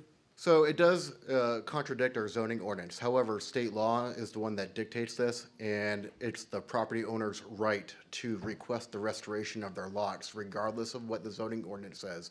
The only way that we can prohibit them from restoring the lots is if they've utilized the lot in which it would make it impossible to restore, such as the lot 2 there where they have constructed the garage. That's the only reason why we can't restore that one, is because they've given up their right to that boundary line. So all we're doing is restoring their property to them.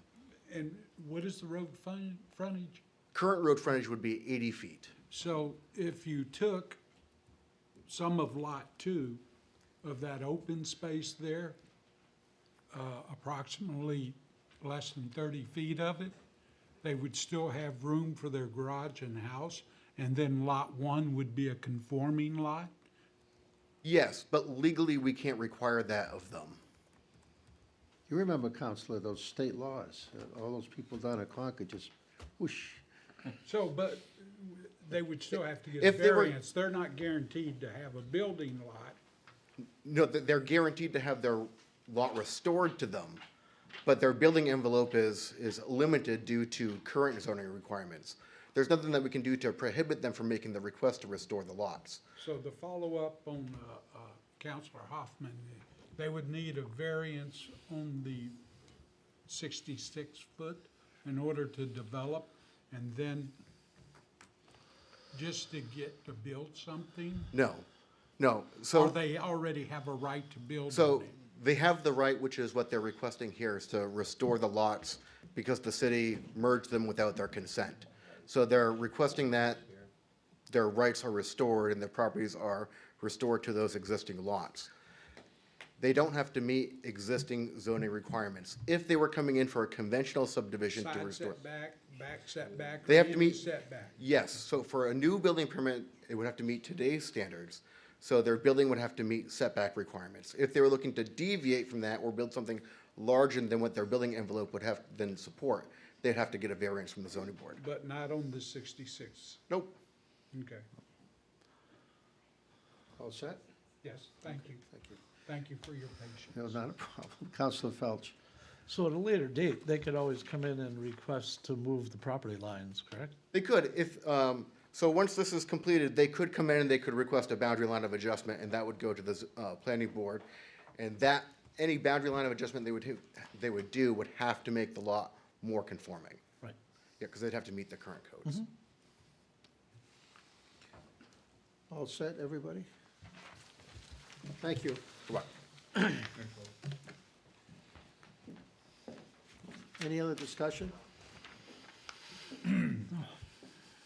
Okay, I'll move to approve the request to restore 138 Warren Street as close as possible to its pre-merger status as presented in the attached site plan. Okay, Counselor Felch made the motion. Is there a second? Counselor Susie? Discussion? Go ahead. Yes, in this motion, is it are stated that they can only be reformed into 3 lots and not 4? That's 3. But is it here in writing somewhere? It is, under facts. last Under sentence. facts? Okay, just covering our base, so it doesn't pop up to be 4 automatically. Yeah, it says only 3 lots, the last sentence. Okay, all in favor, raise your hands, please. That's 6 in the affirmative. That passes. Thank you, thank you, thank you very much. Okay, so now we're going to 21B. This is temporary traffic order 2025-20 Holiday Parade and Lights Festival in Kringle Mart. Is this, go ahead. Kurt. No, it's spelled correctly. I know it's what everybody thought it was gonna say, but, no, this is just it's the holiday parade, November 29th. So this takes care of any, temporary traffic order that we have, plus the use of, City Hall parking lot, by the Belknap Mill. They're gonna be using that area for, the Chris Kindle Mart. Just more things to add to after the parade. It would have been a, consent and action item, but they did add the request for the parking lot use. That's why it was added to And this what year. date is that for? It is November 29th. And what time will that start? Do we know, the parade? I believe at 5 PM, I believe. I know the temporary traffic order is 5 to 6 PM, so whether it's stopping right at 5 or a few minutes later. Oh, there we go. Hi, Wonderful. I'm Beth. I'm from the president of Celebrate Laconia. We plan to have a whole day of activities. The Chris Kindle Mart will start at noon to 4, set up starting at 10. And where will that be? It's actually down here in this parking lot. Okay. We're working with the mill to have kids events and Santa visits. And then we'll have our parade. We'll also have food trucks on Canal Street for everybody. The parade will come on and then Santa's gonna turn the lights on. So we're gonna be here till about 7 o'clock at night. That's a Sunday or a Monday? No, it's Saturday, the Saturday. 29th of November. It's the Saturday after Thanksgiving every year. Okay.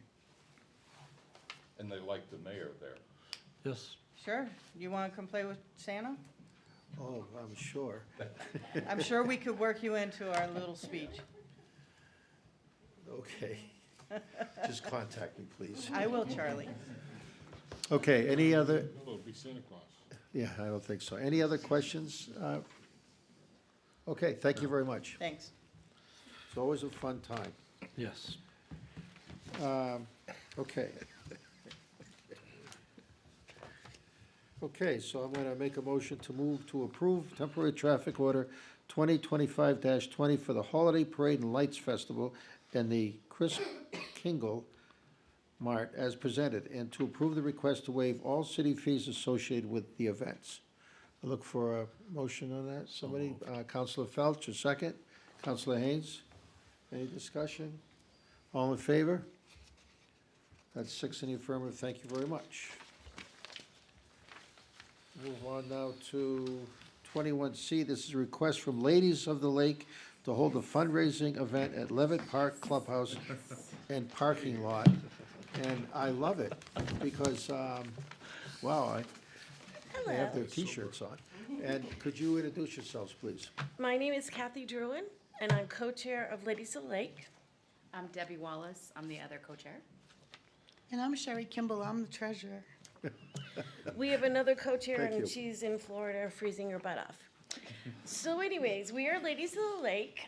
We have been doing this for 10 years. We do a lot of fundraising. Our biggest one is for the children's auction. And this event, we want to have on November 21st. We did one in April because we made, what are you doing? Are you kidding me? I love your shirts. You're not allowed to take pictures unless you ask Oh, permission. wait a minute. No, you're on TV anyway, it doesn't matter. Go ahead. I digress, please.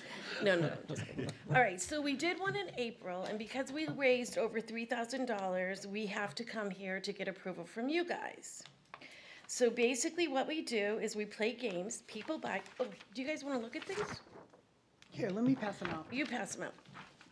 So what we do is we rent the park. It's BYOB, which we have an insurance policy. We have a food truck that's outside. This year, we're gonna have Ben and Jerry's there. People go on the QR code to buy their packages. We play games. They win designer handbags, baskets. Well, this one will be designer handbags, baskets. And what happens is if you have multiple winners, then we have a big deck of cards. We lay them out on the table. Everybody picks one. Highest card gets the big prize. Lower tier people get like gift certificates to Fun Spot Bingo, gift cards, and all that good stuff. That have been donated very generously by local merchants. Yes. Yeah. I have a question. Wait, anything else you want to present, or is that it? No, that's about it. We just need you guys' approval. All right, Counselor Susie, If somebody doesn't, can you lean up? if somebody doesn't have access to know how to use the QR code, where can they buy tickets ahead of time? Yes. Where? What's gonna happen is it's gonna go onto our website. You're gonna pick out the package that you want to buy, and then your name goes on a sheet, so when you come in, you'll say your name, then they will give you your package. If you come the day of it, we do up the price because we kind of wanna, see how many people we get and blah, blah, blah. Because I know a number of people don't have access to QR codes or computers, Yeah. whatever like that. Right, I want to just find a way for exactly. them to make it easier. So for is there them. a phone number or Right. something? They that can- What they can do is they can email Holly or myself, or what I do is because I go to Fun Spot Bingo every Tuesday night, and a lot of my bingo ladies are elderly and they don't use the computer. Exactly. So then what I do is I run around with a sheet, and just put them in for it. But they can email us, they can call, Okay, who do they call? they can call Holly, which, of course, she didn't put her phone number on there. No, that's what we're trying to get. The email. It's on the website. So what's the home number, phone number? Yeah, the one we can call at midnight. Do we have a phone number? Okay. Yep, Just to say it publicly, I think it'll help.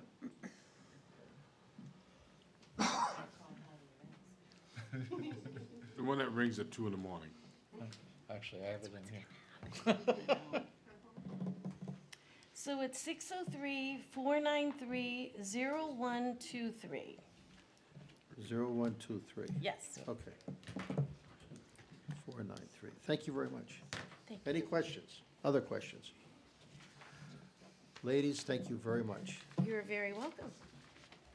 It's an honor to have you Do here. you guys vote or? They're gonna in a second, yeah. Oh, Yeah, we're gonna- you don't need us anymore though? No. Okay, any other discussion?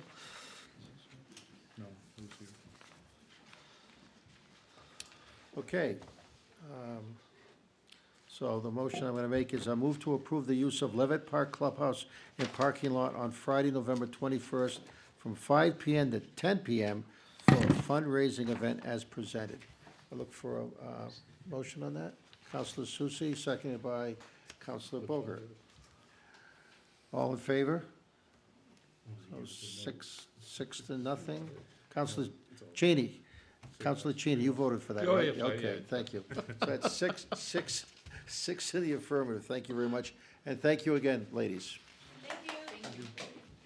See you guys.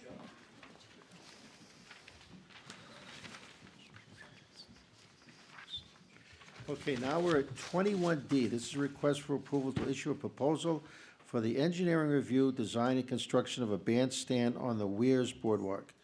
Go ahead. So this came to me after a Weirs TIF district meeting through our planning director. They originally were looking for money from TIF to put up a bandstand on the boardwalk. If you face the Mount Washington the Mount Washington ramp that goes down to the boat, it'd be on the left-hand side just before you go down, which is on city property. The original request was for actual money funding to build it. Without any plans or engineering, I wasn't comfortable with that. So what I did present to you for your discussion is to put out an RFP so we can actually see what it would be entailed in doing that, if you so choose to do so, without having to put any money into the project to begin with. Okay. Rob, did you have anything you wanted to add to that? Because you were at that TIF meeting? No, I think the city manager really summed it up really well. So we're just looking for the RFP to go out to get the cost estimates and to see if it's feasible to do the bandstand in that location as the Weirs TIF would like to do. Okay, thank you. You're welcome. Any questions? Okay, go ahead, Counselor Is this Susie. a motion to approve it, or is this a motion to just see, get an RFP and design? Just the RFP for the design and the feasibility of it. And we don't always, I mean, I back up and say we don't always request permission for RFPs.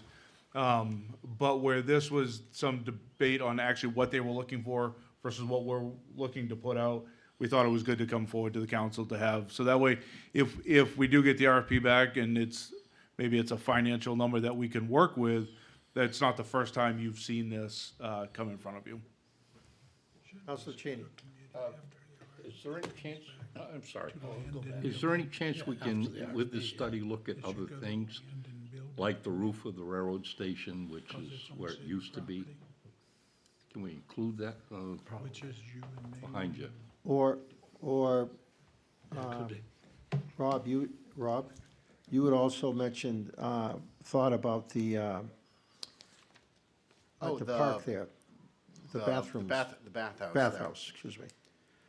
So I think there's several options on the table. It really is, there's some options out there. It depends on the will of the board. Wes might have more information regarding the feasibility of putting it on top of the train station. I think there's a question that involves the ownership, as we don't actually own the structure, so it might be some sort of lease agreement we would have to come to in order to do that. I think Wes Or a might also. partnership. Or a partnership. Or a partnership. Yeah, we have the set of plans for the boardwalk itself. I don't have the set of plans for the. Right, we're only discussing the boardwalk now, but Counselor Cheney asked if there were other things that could be looked at too. That's all. Right. Counselor Bogert? Just a question, Mr. Mayor. Sure. In voting to seek an RFP, after the RFP, should this go to the Land and Building Committee to review before it comes to the council? Well, either that or Public Works. Because it is, it's public, it's Laconia land that is being built. I mean, it could. I mean, it certainly could. That would be up to whether you want to or not. That's either to the full council or to that committee. Because if the amount comes back from the estimate, or whatever they're talking Yeah, about. we have no idea what the estimate would be anyhow. And at that point, it may be not approved just because of the money. And it probably have to go before TIF again as well. Well, one way or the other, I mean. What I just didn't want to bring forward to you was the request for a dollar figure without doing all the legwork like we would do any other project that we bring forward. Right. And so the money, it could go back to TIF, but either way, it would still come before the council to approve that, because we don't know what that's gonna cost. Go ahead, Councilor Sousa. I just want to make sure whether it's TIF money, money from here, money from anywhere else like that, it's going to come back here, because just giving the okay to this doesn't mean, because I don't like the idea of putting a bandstand on the boardwalk. No, TIF would have to send it forward to the full council. You can't, they're an advisory board. They don't spend that money. They don't allocate that money. That's you guys. Yep. So if you choose to move forward with this and are willing to do this, the only money in it might be the fee, the couple $100 that we have to put out that we mail anything out, or, and, whenever we do, that's really all it would boil down to. Yep. Anything else? Any other questions? I'd love to see it go to one of the committees, just to find out what options there are besides being on the boardwalk. I would ask this question then, would you prefer to table this and send it to a committee first, to have the conversation before it goes to RFP, or after? I mean, that's up to you guys. That might be a better idea, since there seems to be some back and forth about that. I would think, Mr. Mayor, thank you. I would think after the RFP, because at that point, we would know as a committee what you're working with and what compound you're working with and the design But and everything. that's only on the boardwalk, though. And what they're Well, if it saying went is, to land and building, which then encompasses all the Laconia-owned land in the Weirs, then that committee, just like you would do anything else when you send items, like 3 or 4 or 5 items went to ordinance, government ordinance, this is no difference. It would go to the committee, they would have after this. I think it would be beneficial, because we would be working with the actual plan to see if it's worthy and workable at that, and then they could make a recommendation to the council, just like we would for all others. But this particular, and correct me if I'm wrong, All I have is a scale picture. correct me if I'm wrong, but this request is only an engineering review for the boardwalk, correct? Yes, and that's correct. I mean, we can certainly have the conversation if you want to look at it more broadly or in a different scope. And again, just so there's no surprises, this is probably a couple months ready before it's ready to go out to RFP. They have the TIF advisory board for the Weirs.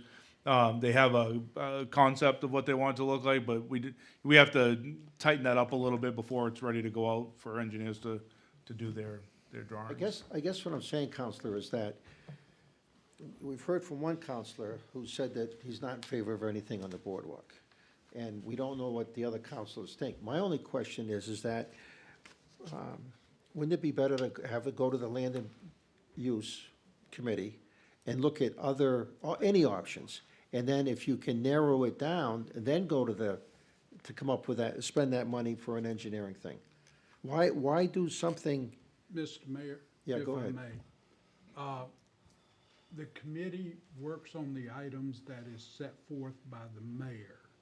So if you wish us to work on it prior to the RFP with that, then that's fine.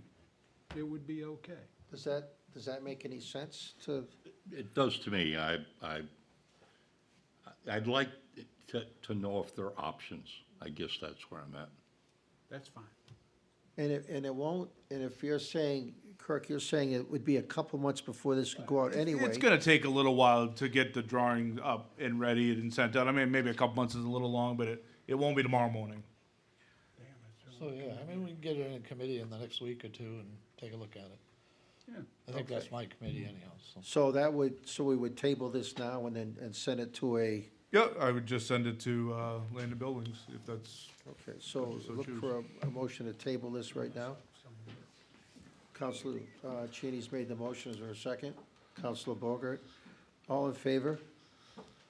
That's six in the affirmative, thank you. Okay, we'll move on, and that will go to Land and Buildings. Yeah, thank you. Thank you, Mr. Mayor. You're very welcome. My favorite counselor from Ward 5. Thank you. We're gonna go now to, 21E, ordinance 2025-235-22, Article 4A, impact fees and attachment 6 impact fee schedule. And we have our famous duel from the planning department up here. Good evening. So I brought Tyler with me this evening. He complained to me last time I only give him chickens. So he said, hey, can I do impact fees? I said, hey, you know. Thanks for the help, I appreciate it. You're welcome. Got them warmed up for you. So tonight, we're bringing impact fees before you. I know we've had several discussions in the past, over the past few months. Where is this at in the process? Well, now it's finally here before you guys. We have completed the study. Just to recap here, the last study that was done was back in 2009. So the impact fees we're collecting today is based off of data that was 16 years or even older than that. So over the past year, we've put out a study and worked with a contractor to look at all of our facilities in the city, to interview department heads, gather all the data from previous CIPs, previous building permits issued, and also looked at growth trends in the region, the state, and the country. With that, you have that rather large impact fee study. It is also available online too for review. We have created an impact fee webpage so people. I'm Yeah. just gonna interrupt you. It's not printed for them in their packet, but it was available for them to see online with Correct. their, yeah. Yep. So with that, and there'll be plenty of time to read it as well. So with that, we have this study completed, and with all the development that's occurred in the city, as well as all the new data, we have new recommended fees for you all to take a look at. Now, this has already gone before Planning Board for their review. I will also mention that legal has reviewed the language, and they approve of the language drafted for the ordinance. But I think that the key things, we really want to bring home are the fact that the current impact fee rates are based off of data that's, 15 years or 16 years or older. And, we've been growing, we're projected to continue to grow. And, I think the key thing is to shift that financial burden from the taxpayer onto the developer for supporting that development. Counselor Cheney, you have a question? I guess I have a statement. I'm on the planning board, and I support what they're recommending. I would point out to anyone who asks about this, forget everything else. We got 2,000 homes and a bunch of businesses and whatever else going in just in Southdown that are going to make demands on this city that we have to pay for. You meant the state school. State school, I'm Yep. sorry. So, I'm sure it looks expensive, but increased police presence, increased cops, increased public works, patching roads, whatever, are costs that we're asking everybody to pay, when in fact, Southdown ought to be State school. a state school. Phew, phew. And I haven't been drinking. Your Southdown people, your Southdown people aren't gonna be happy Yeah, with you. no, they aren't. But I'm just saying, and they're not alone. I don't mean the state school is the only place, but, these guys have hired somebody, they've made a recommendation based on the data they collected, and I hope this council can approve the recommendation for 50%.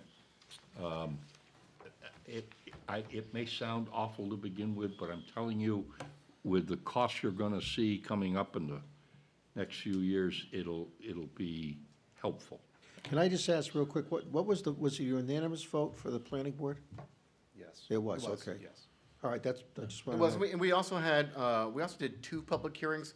Usually for zoning amendments, we just do 1 public hearing. But because of the sheer size and scope of what this was and what we were proposing, we did have 2 public hearings because we wanted to maximize the ability for the public to come out and to give their input. Okay. Counselor Susan. Couple of questions. Number one, I see, if I look at the chart, and it doesn't come up on the board, but if I look at the chart, it shows that Laconia is very, very low. Okay? Yes. So where would this position us?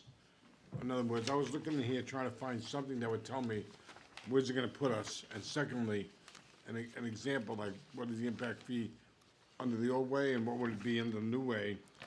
And then I come another question to follow up after that. Yep, so we, with the recommended rate, we put it at 50%. That would put us right about where Bedford is, and we'd be a little bit shy of what Bedford is by about. 50% of And what? Brentwood. And Brentwood, so it would be a little bit less of what they were, 50% of what?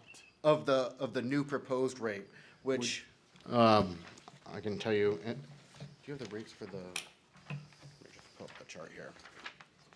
So they're not going up as much as they could. Correct. I understand Right. that. I just wanna know. So, we're just comparing right now what would be a single family. So a single family, as what is recommended in the impact fee study that DTA did, we are collecting about the 100% rate today is about 9,000 and some change. We're only collecting, what was it, 50% of that? Correct. So for a single-family home today, it's actually, the 100% rate from the 2009 study was $7,629.61, but we're only collecting half of that right now. Why? The new rate, why? Why? So back in 2022, the city council voted to actually increase it from 25% up to 50%.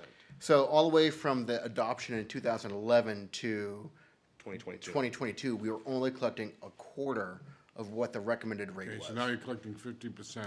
And now we're collecting Okay, so 50% of the The recommended rate. 100% of 9,000 some odd dollars? So, and I apologize, but the actual 100% rate was $7,629.61. Okay, so you're proposing to raise that by 50 points. So, no, we're looking to use the new rate in the new study, which is, the maximum rate is $19,307.33. We're only looking to collect 50% of that, Okay, which so- is that. Okay, but where does that where does the base come from? In other words, you said your base rate is 19,000. So where does that come- number come from? So that number comes from how they did the study. So they looked at each department and there was a calculation based on the type of services that department does. So when they looked at school, it was a level of service. So they calculated out the capital needs for the entire school system, and then Looked at how many students understand how many that. students they had. I want to build a house. I'm going to spend $300,000 to build a house. Yep. Okay? What determines my impact fee?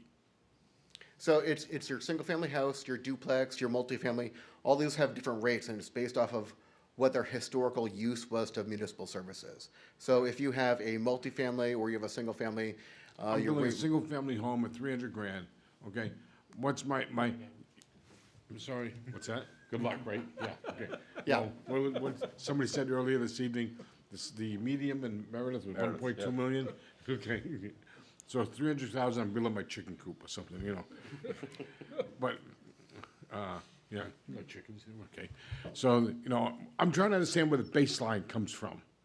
Okay, so if you're gonna do that, how can I determine what is there something in here that tells me what the formula is? yes, the formula is, it's throughout every department, and each department has their own formula for how they get to that rate. And then that rate is totaled from all the departments based on its level of service or its capital facilities needs that it looked at throughout the entire report. And then that's based off statistics that brought it to a final number of But you must have a table, yes, right? You have a table. right. So Yes, there's, it's in the final report. It would be in your the full table document that is on was- page 2 of the full report.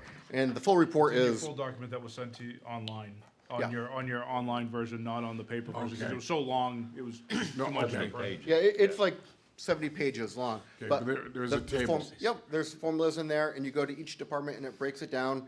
They look at the financials for each department, the level of service that each department is providing, and then all those formulas equate to how they get that base number per each unit type. And- Or and per floor impact- space. I just got one more, Counselor. An impact fee is based on every time there's a building permit brought to you? No. No. A building permit is based off its approval at planning board. So if I come in and I'll use the state school as an example. I come in with a conceptual plan. I'm gonna build 280 townhouses, 100 duplexes, 208 triplexes, 208 quadplexes, 83 courtyards, single families, and another 83 single families, and 20 workforce housing units, and then 250 multifamily senior residents, and then 783. You're assessed at that number at your planning board approval date. So when you come in and you get your approval for that 783 multifamily, you're gonna be assessed at whatever impact fee at your time of approval. And this is really important, because once you get approved, you are then locked in at what that impact fee rate is. You're guaranteed that rate for, is it 7 years now? Because state law just changed, it used to be 5, now it's 7. So if you get approval for those 783 units, and you're locked into that rate for 7 years. Okay. So, It might take you that long to build out, is what you're saying? it might take you that long to build out, but you're guaranteed that, according to state law, protection from changes in the zoning ordinance. Okay, so the next question is that, these impact fees that we're looking at here, okay, are they, then, can they be amended by the planning board and say, okay, so what we've seen often happen, some builder come in, well, we'll reduce your impact fees down to 50 or 25%. I want to find a way to put in here that no. So, we took your, when we came and we said we were doing the impact fee, we got some feedback from you previously, and that was one of the feedback items. There is no waiver process for impact fees. The only exemption that there is for impact fees is for workforce housing units up to a maximum of 20% of the development. So if I was to come in and propose 100 workforce housing units, only 20% of those would be exempt impact fees. Is that recent? That's with this new language. That's Okay. what we're proposing today, and that's in conjunction with our discussions that we've had with our contractor for impact fees. Okay, can that developer or person, whoever it is, go to the ZBA and get that waived? No, that power is solely with the planning board, and if we write that in there, that's what that is. So what we're also doing is we proposed the 50%. With this language, it would go up 5% until it reached the maximum of the 100% by 2040. And with this report, we've also factored into the study that it would go up with the cost of inflation. So CPI plus? Yep. Plus 5%? Yep, until it reached the maximum. And then it would just be CPI. And then it would just be your CPI rate increase. So it's 5% per year plus CPI? Yep. Until you reach the maximum, then becomes just CPI? Yep. So starting this year, it would jump 5% next year? Yep, so if we started this in December, say it was approved in December, next increase would be. July 1st. Would be July 1st, because we put it in line with our fiscal Right, with our calendar. fiscal year. Yep, so it would go up that 5%, and then the following July it would go up. We also wrote it in here that we'd have to provide a report to city council each year, the month before, so that city council would know this is what it is. And city council, sorry, my mouth is a little dry. City council also has the right to request to planning board that they change that rate as well, so. Okay, so who can change the rate once the ordinance is approved? Once it's approved, only an amendment from the zoning ordinance, either from the city council or to the planning, or from the planning board, can make that change. But either way, city council has final approval on Yep. the change. Thank you. You're very welcome. Counselor Phelps, did you have a question? I just wanted to mention that we're only sending this to a public hearing tonight. We won't be voting on it, understand so, that, yeah. I want to make sure that everybody knows what we're talking about. Counselor Bogert. Just to go back over the workforce housing portion. Let's say workforce housing was 20% of it, so they would not have an impact fee on that 20%? Yep, correct. So. Up to a maximum of the 20%. Increase of service from that 20%, who pays for that? We just wouldn't be collecting an impact fee on that. So the taxpayer would be paying for the increase in services to cover the workforce housing. Is that correct? I guess that would be correct. Because if I understand what you're saying is, if your whole development is workforce housing, then there would be zero No. impact fee? They would only be eligible for a 20% decrease. Up to a maximum of 20%. Yes, only the workforce housing units would be exempt. None of the others would be exempt. And even if it was, the entire development was workforce housing, only 20% of that entire development would ever be eligible for the reduction in fees. Thank you for the clarification. You're very welcome. That makes more sense now, right? Yes. Okay. Yeah, Yes. we definitely did not want to do a free-for-all, and the planning board previously, they approved up to 80%, and we thought 80% is too much, and this would be measured, this is what it is, fact, nobody can deviate from it. And of course, if city council wanted to amend that, or planning board thought they needed to amend that, we could easily go back and make that amendment. One Councilor Berger, follow-up question. go ahead. Can that be modified by the planning board or modified by the zoning board, that 20%? No, the power for impact fees is only at planning board. So the zoning board can't deviate from that. But they can't lower, they'd have to come back to city council if you guys decided that you wanted to They change the can't numbers. increase it to 30% due to a request from a developer. Correct. Correct. Thank you for the clarification. You're very welcome. Councilor Hoffman? So, under the new impact fee scheme for a typical project, what percentage of the cost of a project is impact fees? So, that's a really good question. So, I did do a little table out. So, under our current impact fee, if you were to build a $450,000 house, our current impact fee is 0.85% of the total cost of the single-family unit. With the new, if you did it at what's proposed today, it would be 2.1%. 2%. And if you did it at, say, a $750,000 house, which is the majority of the units that are coming in for building permits today, it is only 1.3% of the total cost of the project. So it's your opinion, given the current demand for housing and other construction in Laconia, this isn't going to lower the demand? No, so, you know, what's very, it's a little bit humorous. We have a number of developers that come in every day. And we are the joke of the state when it comes to impact fees. Because ours are so low, they laugh when they say this is your impact. So they're currently well below what the market will bear, you would say? Yeah, so I don't, when I talk to developers, I do not think this will phase them. I agree. I totally support this, and I think I don't expect it to impact the final price of any of these properties, you know, passed on to the consumer. I don't expect it to decrease demand. And, you know, any dollar that we get out of impact fees is a dollar not coming out of the taxpayer. And I'm personally not going to lose a minute of sleep over a developer paying another extra % on their development to pay for our infrastructure. Yeah, it's only, at the 750, it's only a 0.65% increase for the developer. Mm-hmm. Yeah, this is great. Councilor Cheney? My recollection of the discussion was the company that did the study did a comparison as well. So this is not, we just picked, you know, these numbers out of the air. It's based on, you know, other jurisdictions in the state. And if I remember correctly, we're quite a bit below. We are. The rest of the state. We are, and it is very difficult to compare apples to apples because each municipality is different and how they assess impact fees and whether they assess impact fees for everything that's allowed under state statute. For example, there's some communities that only collect, Bedford only collects impact fees for schools and for Parks and Rec. And theirs is $11,000 just for those two. And we would still be below that. Right. And we're collecting it for everything that we can, which would also, we have, state law did just change and we're allowed to collect for public works facilities. So this money could be used to move towards developing a new Parks and Rec. Not Parks and Rec, I'm sorry, Public Works. I just want to make the point that these numbers didn't come out of the air. They're numbers based on what other jurisdictions, a comparison to other jurisdictions, as well as looking at our needs here. But it's, you know, we're below.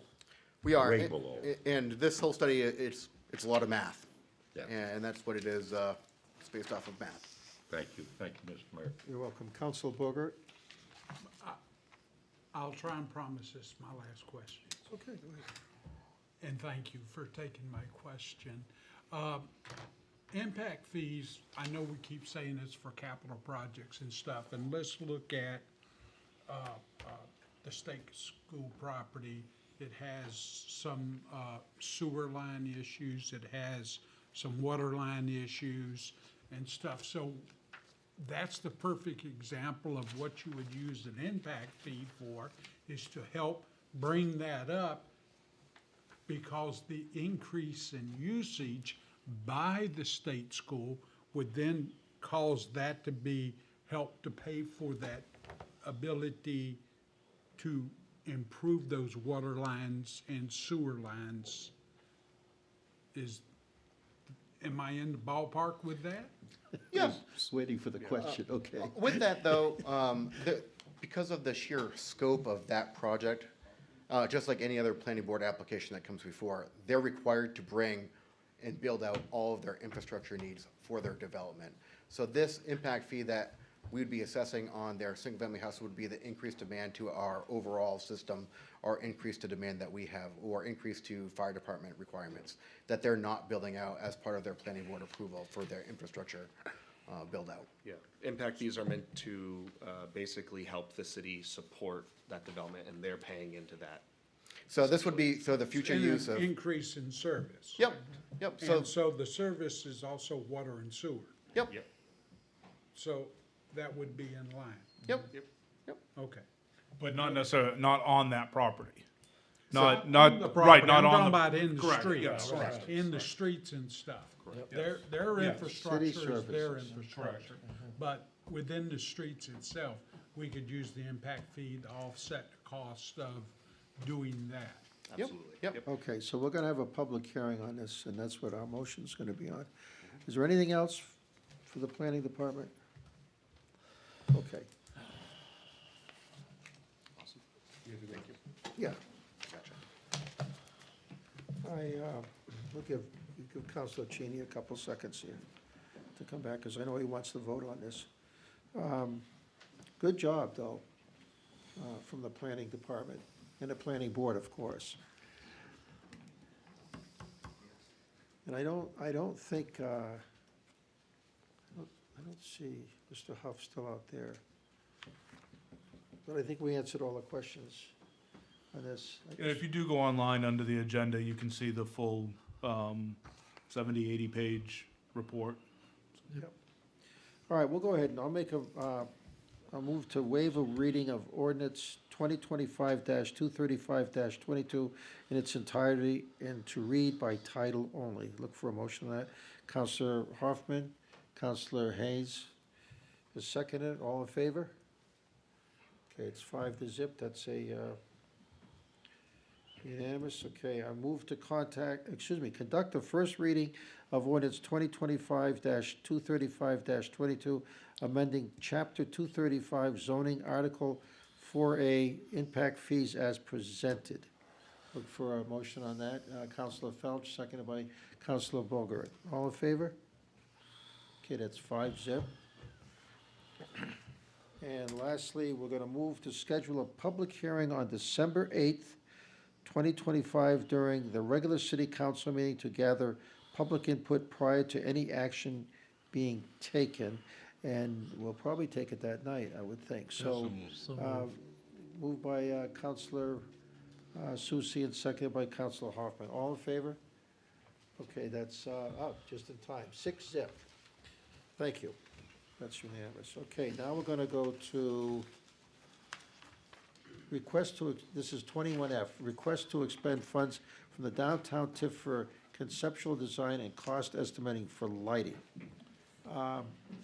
Rob, can you help us with that? No, I'm gonna jump in on okay, this. I'm I'll jump in sorry. on this one.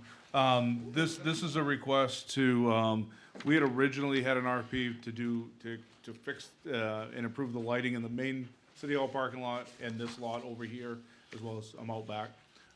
The request was made to us to get an expansion of that project, to get a price for what it would be to go down, further down Beacon Street into the Rotary Park, Stewart Park area. That's what this is going to be requesting. However, before you can vote on this, you should have had a resolution attached to this. So I'm gonna ask that this be tabled tonight, and we'll bring back all the information you need at the next meeting. Excellent.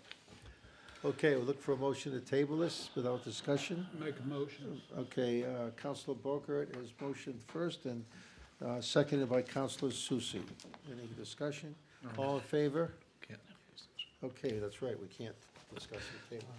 That's right. So it's a 6-zip, thank you very much. We move right along now to 21G. This is ordinance 2025-5-20, 5-32, 5-33, boards and commissions.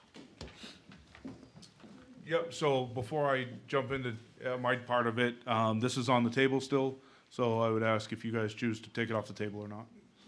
Mr. Mayor, if I may, this item actually is not on the table. I was gonna say, isn't this different? This is a different, what was tabled was the mayor making reappointments. Okay, all right, So that's fine. something different. That's fine. So I didn't want to this be is- doing conversations without. Nope, nope. No, Without he's right. taking it off. Okay, then I guess we're good. Okay. All right, so, So I'll jump into my piece of it. So what's in front of you tonight? Following the last council meeting, my interpretation on what you're looking for was to have something, if we were gonna continue with the Human Relations Committee, as a standalone committee, how we could do that to have the council more involved and have more oversight. That was the interpretation I took from our previous meeting with you guys. What's presented for you today does that.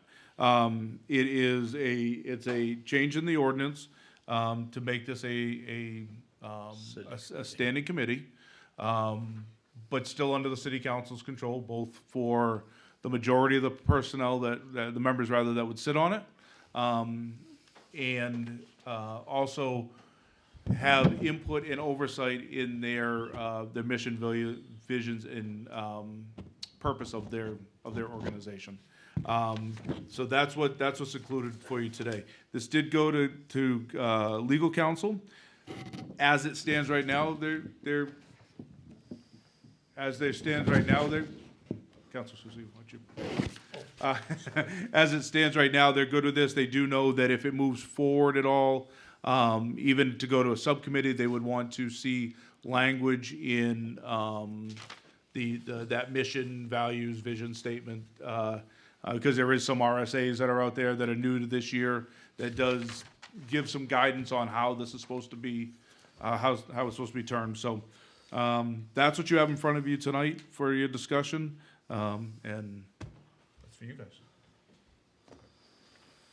okay, we wanna jump on this? Counselor Bogert. I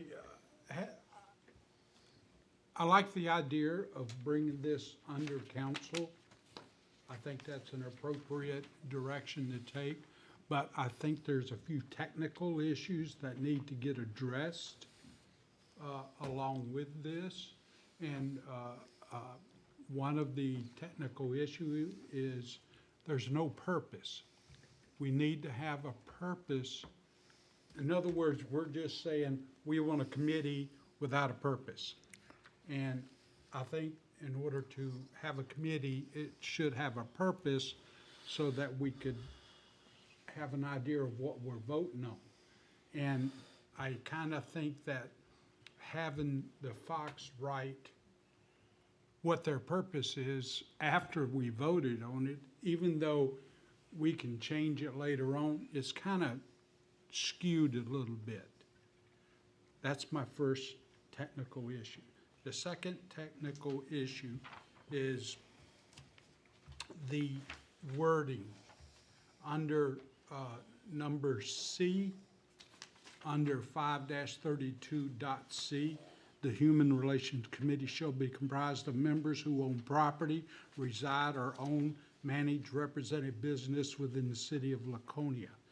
The word I have a problem with is business, because business, the way it is stated and being used, is a for-profit business and a non-profit business.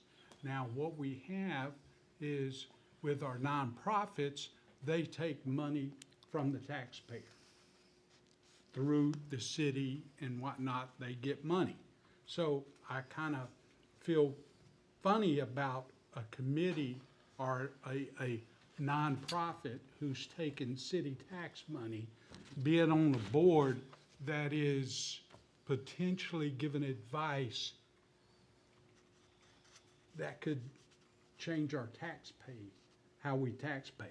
So what I would recommend is that word be changed to either A, for-profit business only, or if you want to have nonprofits, then it should be for, or nonprofits receiving taxpayer funds shall not be eligible to become a part of the committee.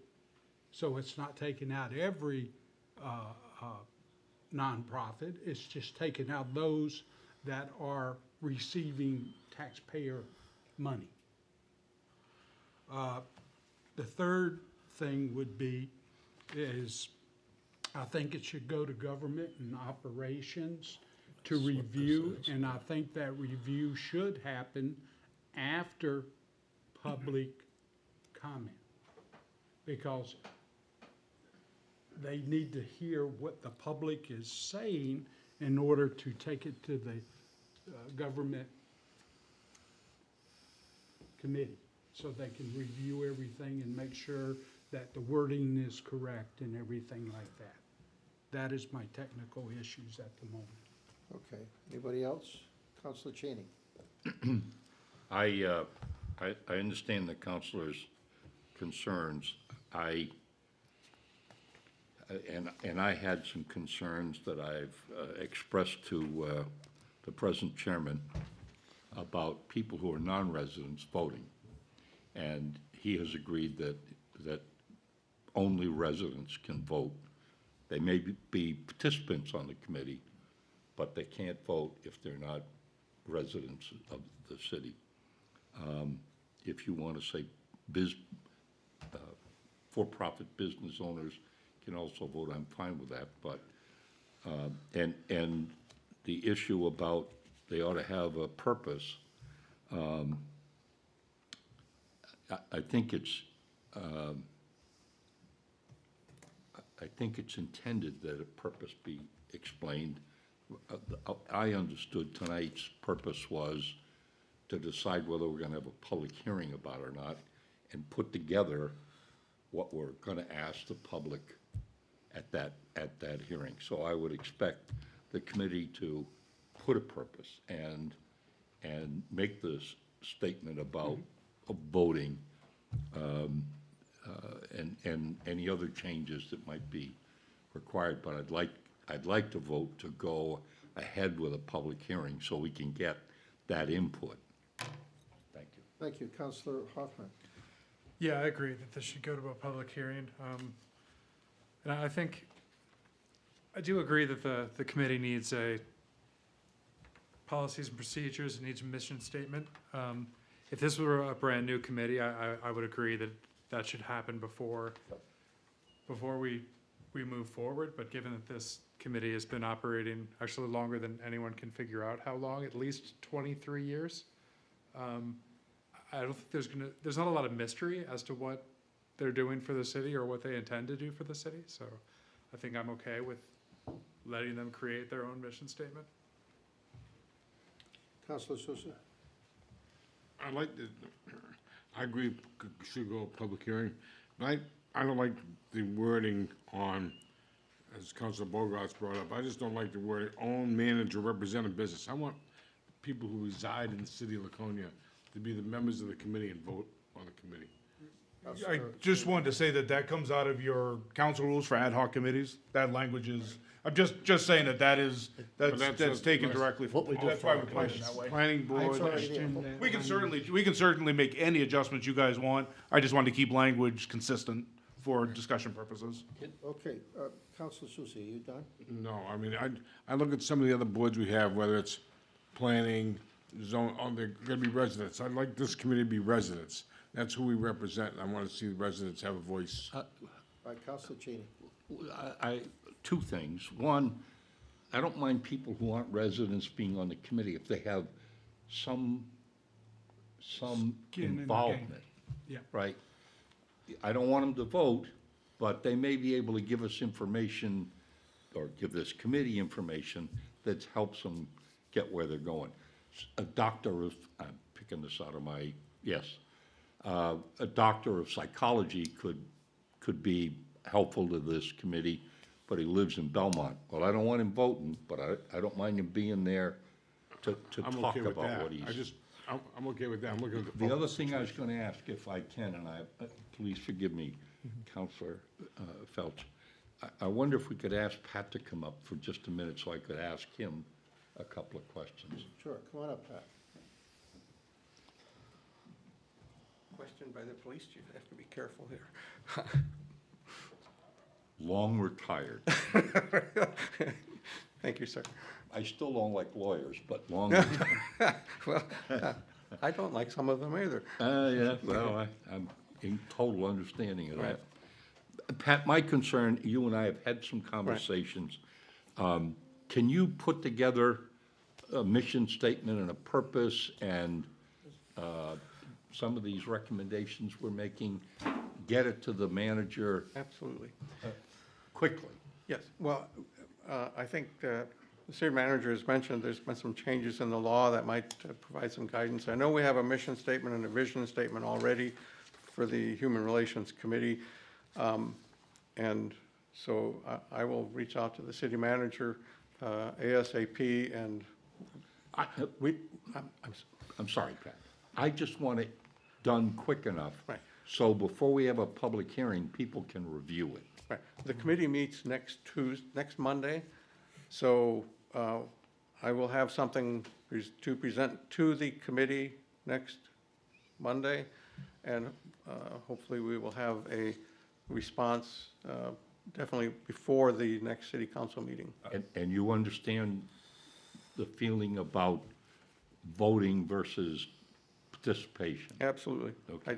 I'm not sure I understand the distinction between businesses that are for-profit, and non-profit. When you're talking about a person making their comments known, I don't quite understand that distinction, but I do understand the residency If I distinction. may clarify, what I was stating is, if they're an advisory to the committee, that is not what I'm talking about. A voting member should not be someone receiving taxpayer money. Well, we all receive taxpayer money one way or the other. Well, So- any way you look at it, they should not be helping to set the standard for taxes. Well, if the individual is the person that we're talking about, we're not talking about the agency being a member of the committee, we're talking about a person.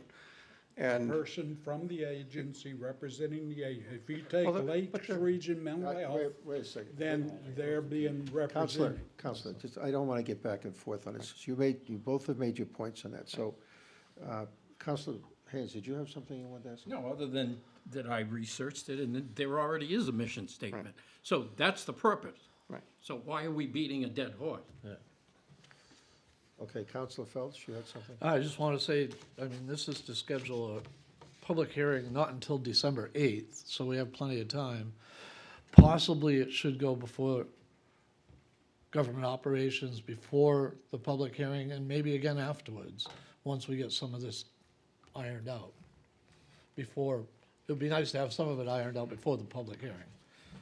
If need be, I'll look for the. I make a motion that this goes to the committee as soon as they can come up with it. The committee review it and prepare a statement for the full council prior to the 8th. Is that So okay? is that something that could be done by the next council meeting, which is the second Tuesday in November? So you're doing 2 meetings out for this, for your next, when the public hearing is actually 2 meetings away. Right. So we got a month. Yeah, we could probably, For the next meeting? so you want to see the purpose, mission statement, which, by the way, what they're using right now is almost identical to what they did back in the beginning. Yeah, we could, as long as the subcommittee could meet and I gotta get legal involved. Right. So if we could make all that line up, What committee will this go to? government operations and ordinances. Okay, so, We're gonna spend a day sitting here. okay, so we don't have to vote on it, that's just gonna go to government, okay? Yep, We're all you agreed know, with you that. could, you can send that, and if you wanna continue your motions here, that would be what would send it to a public hearing. Okay. But we don't need a motion on that, on the going to We the need a government. motion to go to a public hearing. No, I got that, I'm talking about the committee. No, Okay, We so the don't need a committee, motion to go to the Okay, committee, so- but I would like to vote. yeah, go ahead, do it. I want to vote, I agree to vote to send it to a public hearing, but I think we also need to decide, I think after the public hearing, it should go to government and operations. that's fine. And I Yeah, think I'm fine that with should that. be part of the motion, so we don't get it screwed up on the 8th, because we have the public hearing, and then usually we do business and action on that item after the public hearing, and I don't want that to slip through the cracks. That's fair enough. We can bring it in at the next council meeting. So, I'm fine. But is it gonna go to the government? We'll go to government operations first. Right. We will Before still have the public hearing on the 8th if you vote to do so. And then what we would end up doing is probably have something under there that's on the 8th that would say no action taken tonight as part of the motion. Yeah. Or as part of the public hearing, we'll put a little disclaimer that no action will be taken tonight, knowing it's going back to It could be tabled. government operations and ordinances again. Yep. And then it'll be on an agenda, and the next time it's on the agenda would be up for adoption. Okay, so, it can be discussed though at the next council meeting, if the government people, Yep. operations have been. Yeah, we'll add an agenda item without necessarily a motion for any type of Yeah. vote that night. Okay, But we could actually have a second public hearing before we vote on it. Yeah, you could do whatever, yeah. Yep. okay, so I move to waive a reading of ordinance 2025-5-20, 5-32, 5-33 in its entirety, and to read by title only. So motion for that, Counselor Cheney, seconded by Counselor Hoffman. All in favor? Thank you. That's 6-0. And now I'm going to move to conduct the first reading of ordinance 2025-5-20, 5-32, 5-33, amending Chapter 5, Article 3, Boards and Commissions as presented. Look for a motion on that. Counselor Felch.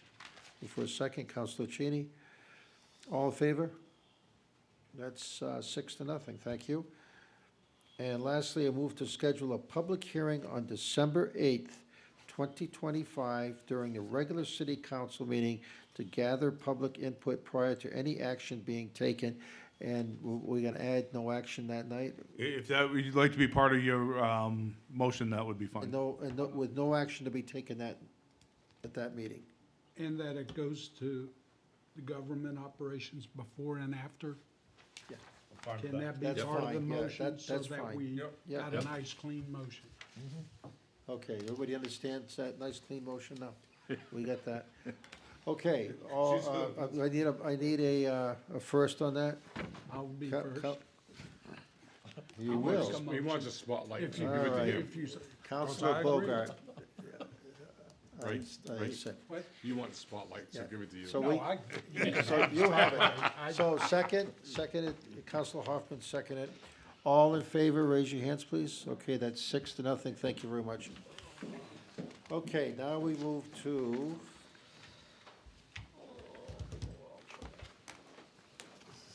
21H, donation of discarded bikes to the Wild Trail auction. PD collects a number of bikes over, I was gonna say a year, but when I talked to the police chief, I'm not sure they remember last time they disposed of them. So they have quite a number, probably around 100-ish. The Wow Trail has asked that they can be part of the auction. We do auctions, once upon a time, they used to do auctions where they would actually do them here. Now they take them down to the state, to White Farm. They do the auction there, and we get back pennies on the dollar back to the community. They've asked to be part of, they want to have the bikes either donated to them or be able to be part of the auction with the police department. and that the Wild Trail would receive the funds as a donation to them to put back into the Wild Trail cleanup, maintenance, that type of work. Guys, Counselor Susie. you work with the Wild Trail quite a bit, Tony. Yeah, My so- question is this, when they take all those bikes and like try to rehab some of them for us, the Wild Trail people, or they're just gonna auction off whatever they get? I can find out about that. Actually, I had a meeting with Alan Beadle and the chief a few weeks ago about this. They want to definitely do what they can. They will run the auction as far as it goes. We can probably have some type of event going on that day as well at the police department. Maybe do some I'm dogs just or asking the question, 'cause I different think it's information. But yeah, we rehab. can definitely find out. I'm sure they'll try to fix them up a little Yeah. bit. They don't really have the personnel to fix them up, but they'll clean them up and, Well, they'll get more money. yeah, that's what I was- make them look good. Counselor Cheney?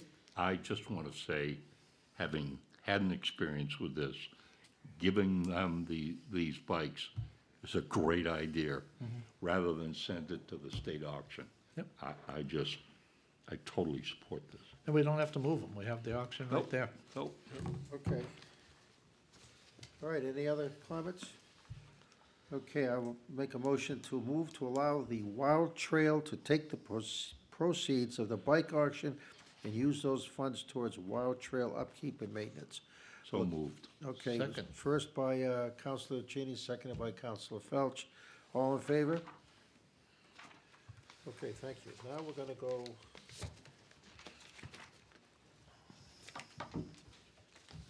to 21.1, City Manager Contract Extension. Do we need to ask you anything? You can if you'd like to. Do we need That's to, pretty though? self-serving on this Yeah. one. This is not the financial one, this is just We've already my- approved his raise. Yeah, the raise is all done. This is just my contract expires in August of 2026. Oh, my goodness. This keeps another full year on the contract to 27. All right, how about we just move to, I'll make a motion to move to extend the contract of the city manager Kurt Biotti as outlined in section 2 of his employment agreement until August 8th, 2027. Okay, that was moved by Counselor Cheney and seconded by Counselor Susie. All in favor, raise your hands. It's an overwhelming vote. Very good. Now, I was actually stressing it a little bit. unfinished business. That's if you still want to be here. Unfinished business. I just want to say, I was remiss in saying, not to mention tomorrow's Veterans Day. And tomorrow, there will be a ceremony at the Veterans Monument over here in Veterans Square. I believe it starts at 11 o'clock. But even if you can't make that, just reach out to all the veterans you know. Mr. Mayor, I think Give you my should thanks. point out that today is the 250th birthday of the United States Marine Corps as well. Well, okay, that's so noted too. And you would know that, so, good. Any other business? Mr. Mayor, Go ahead. if I may. Councilor Bowden. Do we have to I move the think unfinished business? in order to dispense with stuff on the table that we removed from the previous meeting, it was item 21B, which was to the reappointment. The table, Remove it from the table and then dispense of it accordingly, so it's not hanging around. Would that be appropriate? I'm gonna look And at if the it's city not, manager. I can put it on as agenda item for next meeting. just so we can deal with it and get rid of it? I guarantee you go through, you'd find tons of stuff still on the table. Oh, From years. Well, if there's, or you can leave it, I don't care. I was Okay, just- so, all right, so that's been If you noted. went through and looked, there's tons of stuff.